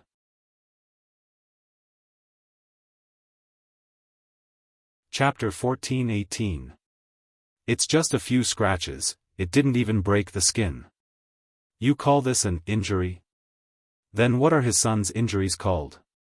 Ouyang family head was extremely angry. Luo Qingtong slowly opened her mouth. What about me? I'm also injured. Ouyang family head, don't you want me to prove that I'm not injured? I've already proven it. These injuries were scratched by that little fox. Luo Qingtong said and turned to look at Feng Wan and the others. This little fox is yours, right? Luo Qingtong's eyes slightly raised. Didn't Feng Wan want to slander her? As she wished. No. It's not ours. Feng Wan coldly looked at Luo Qingtong's actions. Did the other party think she could escape like this? Pushing the responsibility to that little fox and then indirectly pushing it to Ouyang family to prove that it was Yangshuo who did it? Dream on. Feng Wan sneered. She won't succeed. When Feng Wan opened his mouth, he had already calculated everything. Luo Qingtong's intention was so obvious, he believed that Ouyang family people also saw it.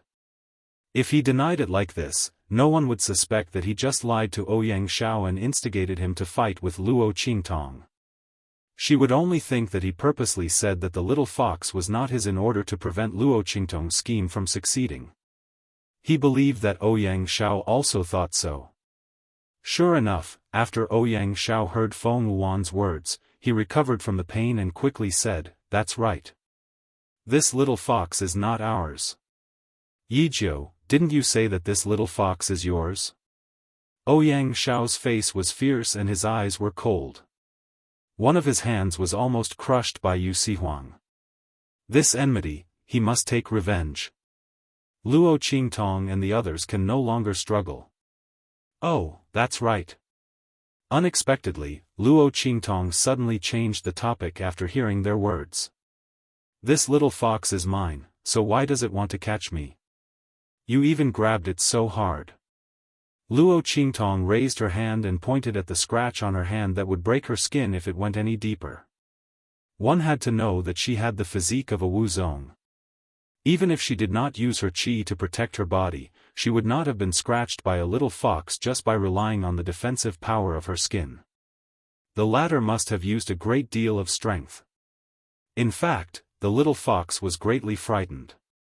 The moment Yangshuo made his move, it couldn't control the fear in its body and fiercely grabbed Luo Qingtong. At that time, Luo Qingtong was preparing to give it to Hu Yenyang to take care of.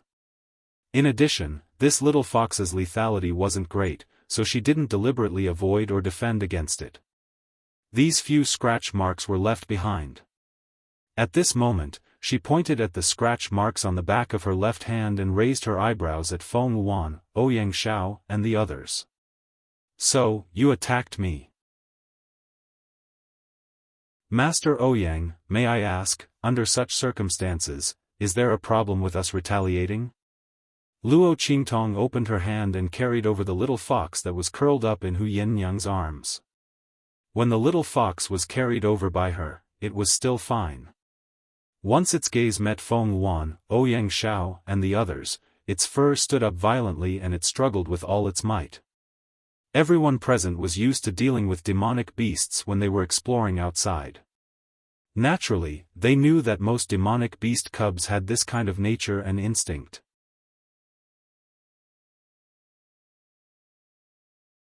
Chapter 14-19. Ouyang family head was so angry that he was at a loss for words. Pointing at Luo Qingtong, he was speechless. He wanted to refute. However, he could take advantage of the fact that the surrounding families did not dare to say much and the southern mountain range people were not clear about the situation to make things difficult for Luo Qingtong and Yu Sihuang. But now that Luo Qingtong had obviously taken out the evidence, if he still did not let it go, then he would really be deliberately provoking a dispute with the southern mountain range. After all, when Luo Qingtong was in the wrong, he could take action against the other party. But if there was no mistake, if they took action, then it would be deliberately provoking and targeting Yu Sihuang. Damn it! Ouyang family head's heart was filled with anger, but he had no choice but to swallow it down. On the other hand, Feng Wuan was about to be angered to death by Luo Qingtong's words.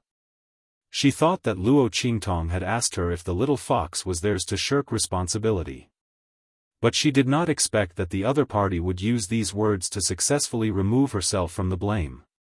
Not only that, she had also openly asked for the little fox. Obviously, that little fox was not the other party's. Simply hateful. This evil Dr. Ghost Eye.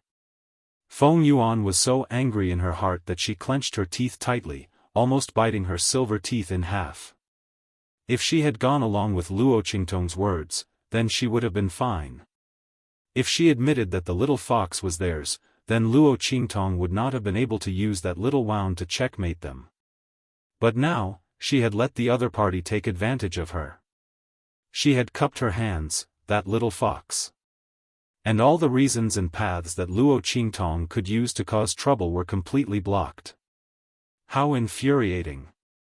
Losing to Luo Qingtong twice in a row, Feng Wuan was about to go crazy. Previously, she had lost to Luo Qingtong in terms of medical skills, elixirs, and all kinds of ability. Now, even the scheming that she was most proud of had lost to the other party. Moreover, she had lost so thoroughly and had been set up by Luo Qingtong. Feng Wuan was really angry. Yu Sihuang, on the other hand, was smiling as he went to Luo Qingtong's side and whispered, "Tong Tong, you're amazing." Yu Sihuang did not expect Luo Qingtong to make a comeback under such circumstances. He had thought that he would have to fight with the Ouyang family's people, and was prepared. But he did not expect that Luo Qingtong so easily. Not only that, but she had also angered the other party to this extent. Thinking about this, Yu Sihuang suddenly smiled brightly. That laughter, it was deep and at the same time. Meeting Luo Qingtong was probably the luckiest thing in his life. This girl was so different from the rest. Every time he was with her, there would be a different surprise. The more Yu Sihuang interacted with her, the more he could feel the other party's charm that was different from other women. She was like a deep sea, no matter how he explored, he could not see the bottom. This kind of feeling, for him and Yi Qianxian, who were in high positions and had seen almost all the women in the world, had an extremely fatal attraction. After all, in this world, there were many beauties, and there were also many powerful beauties. But Luo Qingtong, there was only one. Ha! Tong Tong, I really like you more and more. Yu Sihuang approached Luo Qingtong and whispered in her ear.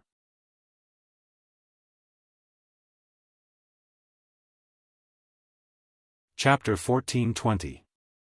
Yu Sihuang was tempting Luo Qingtong, wanting to let this woman discover his unique charm. The young lady was really too attractive, he couldn't let go, really wanted to snatch her from Yi Qianxian. Yu Sihuang's pair of amorous and charming peach blossom eyes narrowed slightly. Luo Qingtong didn't have time to bother with him. She looked at Feng Wuan's angry figure who was about to turn and leave, and suddenly said, "What? You're leaving just like that?" Only Feng Wuan was about to leave, along with Ouyang Xiao who was being supported by a group of Ouyang family guards, and was about to go down for treatment. Suddenly, everyone's gaze turned towards their direction. "Yi Jiu! What are you trying to do?" Ouyang family head was forced to swallow the anger of his son being injured, and his heart was already sullen enough. Seeing that Ouyang Xiao and the rest were about to be stopped by Luo Qingtong for treatment, he was instantly enraged. "Don't go overboard. Xiao is injured to this extent, don't tell me you won't allow him to go down for treatment. Don't tell me you want to kill him to compensate for that little bit of injury." To compensate? Ouyang family head bit on the word injury, and his words were full of anger and sarcasm. What kind of thing was this Yi Jiu, if it wasn't for the people of the southern mountain range here, if it wasn't for the fact that he didn't have the confidence to kill Yu Sihuang and the rest here, and not leave any future troubles? How could he allow her to be so presumptuous in his own family? If she really dared to be unforgiving, and be presumptuous, then don't blame him for being impolite. At that time, these people of the southern mountain range wouldn't be so protective of her anymore.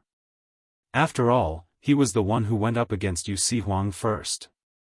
Otherwise, if it was just one Luo Qingtong, the people of the southern mountain range might not be so united in interfering.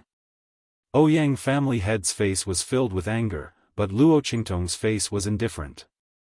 She smiled lightly and said, "Ouyang family head's words are wrong, don't tell me your Ouyang family has injured people, and doesn't need to compensate and apologize.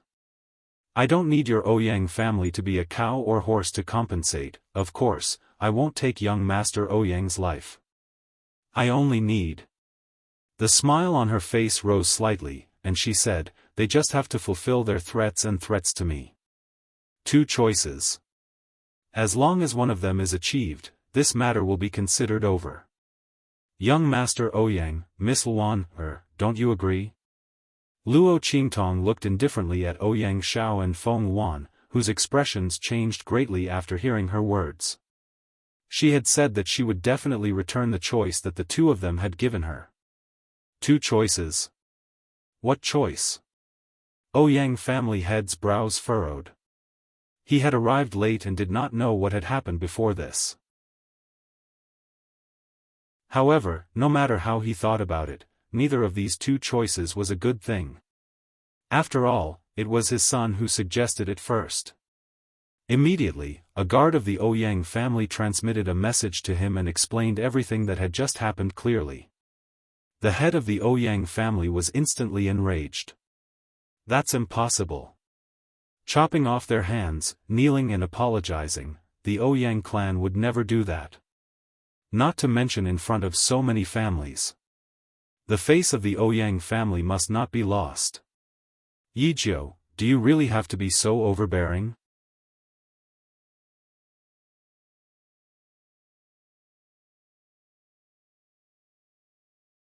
It would be better to just watch the show from the sidelines. Or wait until they reached the Saint King's tomb. She would have plenty of opportunities to attack the other party. But she had to deliver herself to the door at this time to be dealt with. Ouyang family head's heart was filled with anger. He did not hesitate and nodded. "All right. Luan, apologize to young Master Yi Jiu." His eyes were filled with warning as he stared coldly at Feng Wuan. The meaning in his eyes was very obvious: this is your own fault. Holy Doctor, you can't let our Ouyang clan take the blame.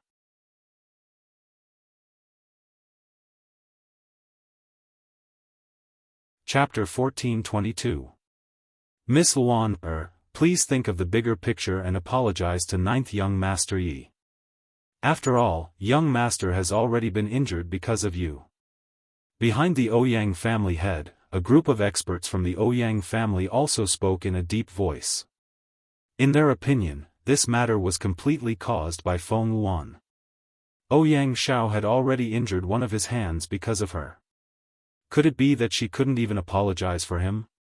If that was the case, then there was nothing much for her to say to the Ouyang family.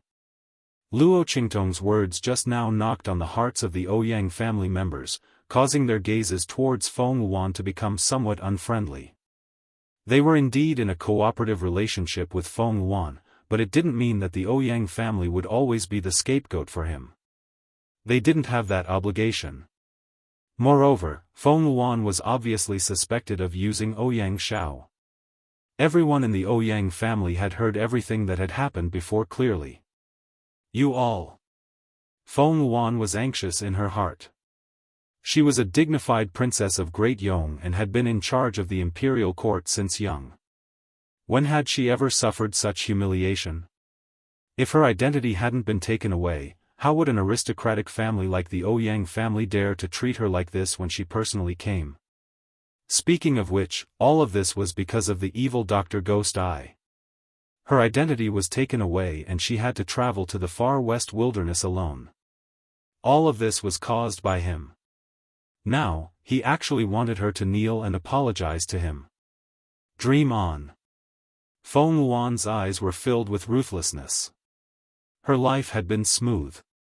Wealth, glory, and power were all within her reach. Only Yi Qianxian and the evil Dr. Ghost Eye were thwarted. However, Yi Qianxian was the Dark Lord of the Black Field. His power and glory were above her. What was the evil Dr. Ghost Eye? What right did he have to be above her? Feng Wuan was unconvinced. Since the first time she lost to Luo Qingtong, she was unconvinced in her heart. All right. I apologize to her. Feng Wuan coldly spoke. After which, she turned and looked at Ouyang Xiao, who was being supported by the guards of the Ouyang clan. Ah Xiao, I'll apologize to her on your behalf. You can go and rest, don't look. Feng Wuan's voice was very soft and gentle. Others didn't find anything wrong with what he said, but Luo Qingtong narrowed her eyes at once. Hypnotism? No, it didn't seem like it. There seemed to be something missing. While Luo Qingtong was lost in her thoughts, Feng Wuan, whose back was facing the crowd, looked at Ouyang Xiao with a purple and green luster in her eyes. The luster spun rapidly in her eyes. Like two extremely dazzling and deep whirlpools, they revolved around her eyes. Alright, Ouyang Xiao had already received a sound transmission warning from the Ouyang family head that he was not allowed to do anything that would disgrace the Ouyang family because of Feng Wuan. Otherwise, he would not be spared. Listening to Feng Wuan's words, he nodded subconsciously. However, as soon as he spoke, his mind suddenly felt dizzy. In the next second, he fiercely broke away from the guards who were supporting him and rushed in front of Luo Qingtong. He shouted coldly, "You're dreaming. You want us to apologize for you? Who do you think you are? You want to humiliate our Ouyang family? You're not qualified. Isn't it just a hand? I'll compensate you." While speaking, Ouyang Xiao had already pulled out his weapon and chopped at his injured right hand. Xiao, Seeing this scene, the Ouyang family head and the others were instantly shocked.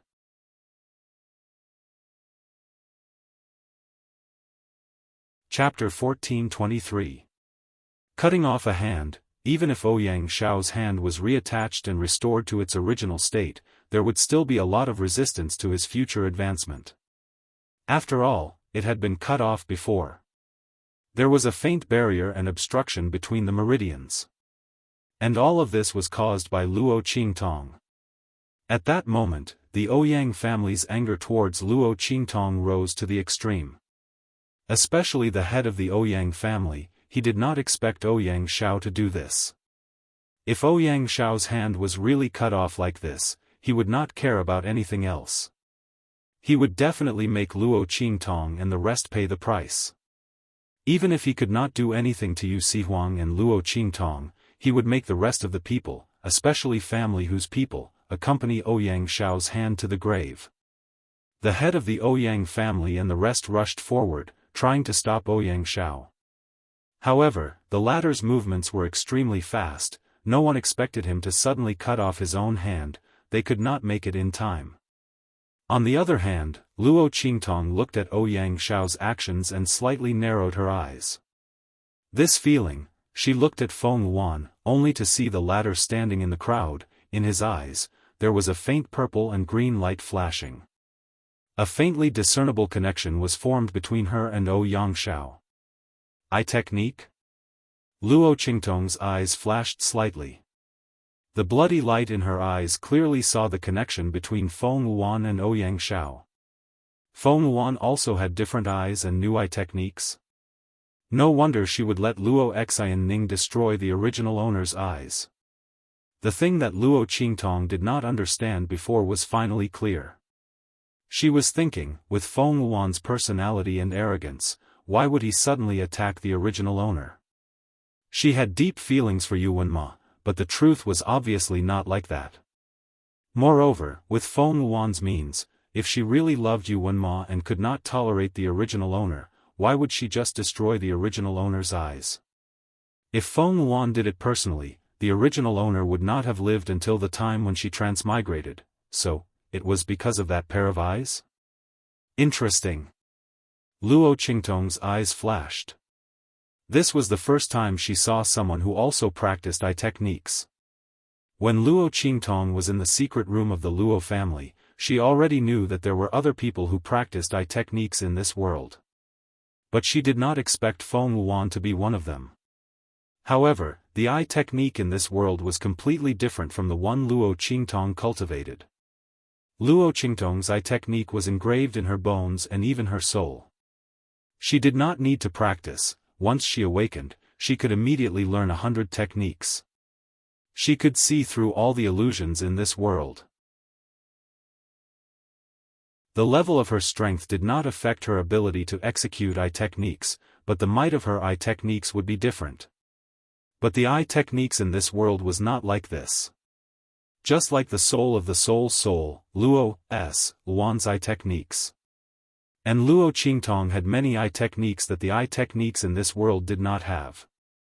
Of course, this could also be because the eye techniques in the secret room of the Luo family were not fully recorded. After all, it had been too long. Even old Master Luo could not clearly explain the past of the Luo family. But one thing was for sure, Luo Qingtong's eye technique was far superior to the eye techniques in this world. Bang! Luo Qingtong's eyes flashed. The light in her eyes was as red as blood.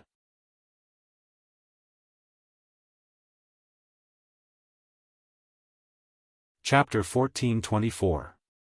A psychic power swept out silently like a sharp blade, accurately cutting off the connection between Ouyang Shao and Feng Yuan. The latter was using her eye technique to control Ouyang Shao's every move. This was Feng Yuan's trump card, and she would never use it easily. This time, she really couldn't bear it anymore. Just now, she used her eye technique to control Ouyang Shao's movements, vowing to make Luo Qingtong pay the price. Once Ouyang Shao's hand was chopped off because of Luo Qingtong's accountability, the Ouyang family would inevitably fly into a rage and recklessly make a move against Luo Qingtong. At that time, she would wait for the opportunity to make a move, and Yu Sihuang might not be able to protect Luo Qingtong.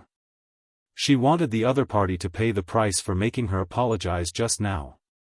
Originally, Feng Yuan decided to keep Luo Qingtong alive, and wait until her plan in the Saint King's tomb succeeded. Only then would she let the other party die in endless humiliation and despair. But now, she changed her mind. She wanted Luo Qingtong to die now. And the Ouyang family dared to make her apologize to Luo Qingtong. She would chop off Ouyang Shao's right hand as punishment. If it weren't for the fact that she still needed their help in the future plan, she would definitely make the entire Ouyang family pay the price for the words they said to her before. Feng Luan's eyes were proud and cold. However, all of a sudden, her expression changed drastically. The place where Luo Qingtong's psychic power cut through, her connection with Ouyang Xiao's eye technique was instantly cut off. At the same time, Ouyang Xiao raised his right hand and stopped. It was this pause that immediately, the Ouyang family's head and the others who couldn't stop him in time caught up and restrained him. The Ouyang family's head slapped Ouyang Xiao hard, almost sending him flying. He angrily ordered the people around him, "Take this evil creature back and lock him in the house to reflect on himself." The head of the Ouyang family was extremely angry. "My son doesn't give me any peace of mind. He wants to chop off his hand in front of so many people. He has really made the Ouyang family a joke."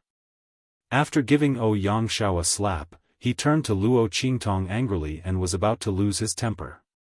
At this moment, Luo Qingtong raised her eyebrows and said with an indifferent expression, "Young Lord Ouyang and his fiancée really have deep feelings for each other.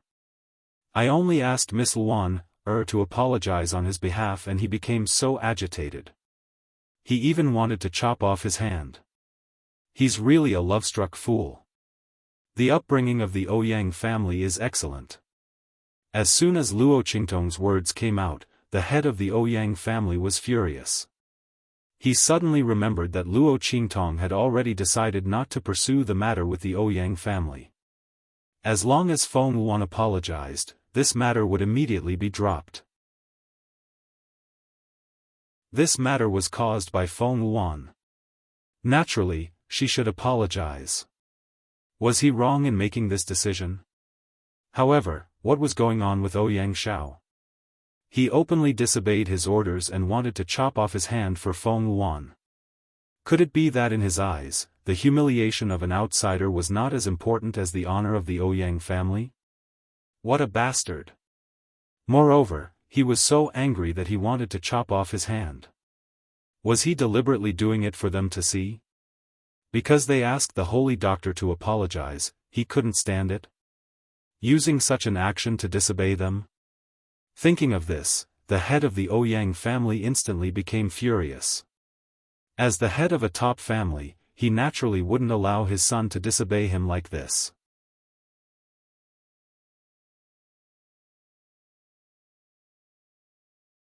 Chapter 1425. His anger towards Luo Qingtong quickly shifted to Feng Luan. When the latter's eye technique was cut off, her entire body suddenly shook. Before she could react, she was fiercely stared at by the Ouyang family head. Feng Luan's heart suddenly trembled. She knew that Luo Qingtong must have said something to make the Ouyang family head point his spear at her. She was about to speak up to absolve herself, but the Ouyang family head was already irritated by this series of events and did not want to be entangled with her on this matter. He immediately cut her off and said angrily, "Luan, as the future daughter-in-law of the Ouyang family, don't you think you should do something for the Ouyang family? Apologize to ninth young Master Yi immediately. Then, leave this place." The Ouyang family head really did not want to see Feng Luan for a moment. The respect and goodwill he had for the other party had been completely destroyed after this series of events. Most importantly, the things that Ouyang Xiao did for the other party were really challenging his psychological bottom line. The Ouyang family definitely could not have a young master who was led by the nose by others. And the Ouyang family had only had this one legitimate son. Once others questioned Ouyang Xiao's position as the young master, their bloodline would be very passive. After all, the Ouyang family had been passed down in Wild City for many years, and they were not the only main bloodline. The Ouyang family head's face was furious, and his gaze towards Feng Luan was very unfriendly. It seemed that if Feng Luan continued to be entangled and refused to lower her head, causing a dispute, he would force her to personally carry out this apology.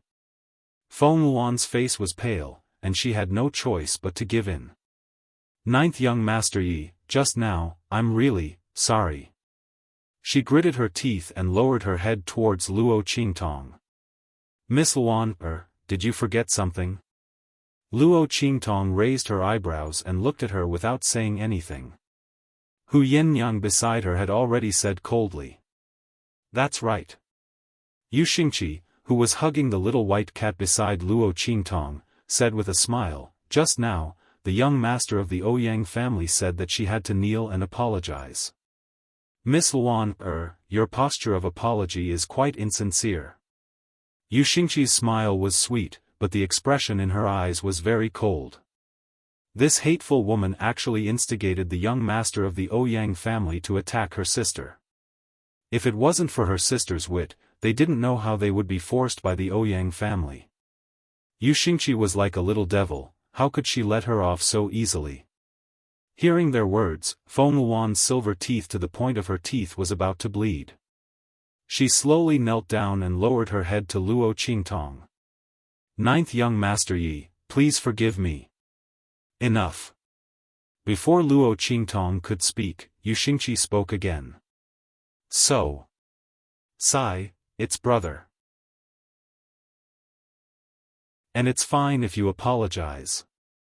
If it were me, I wouldn't let you off so easily. Since you've already apologized, then so be it. Oh right, why aren't you thanking my brother for his magnanimity? When Yu Xingqi said this, he secretly made a funny face at Luo Qingtong. You're tuning in to the Xiaofan's Wuxia Tales YouTube channel. Don't forget to subscribe and join us on this journey to catch the most captivating stories.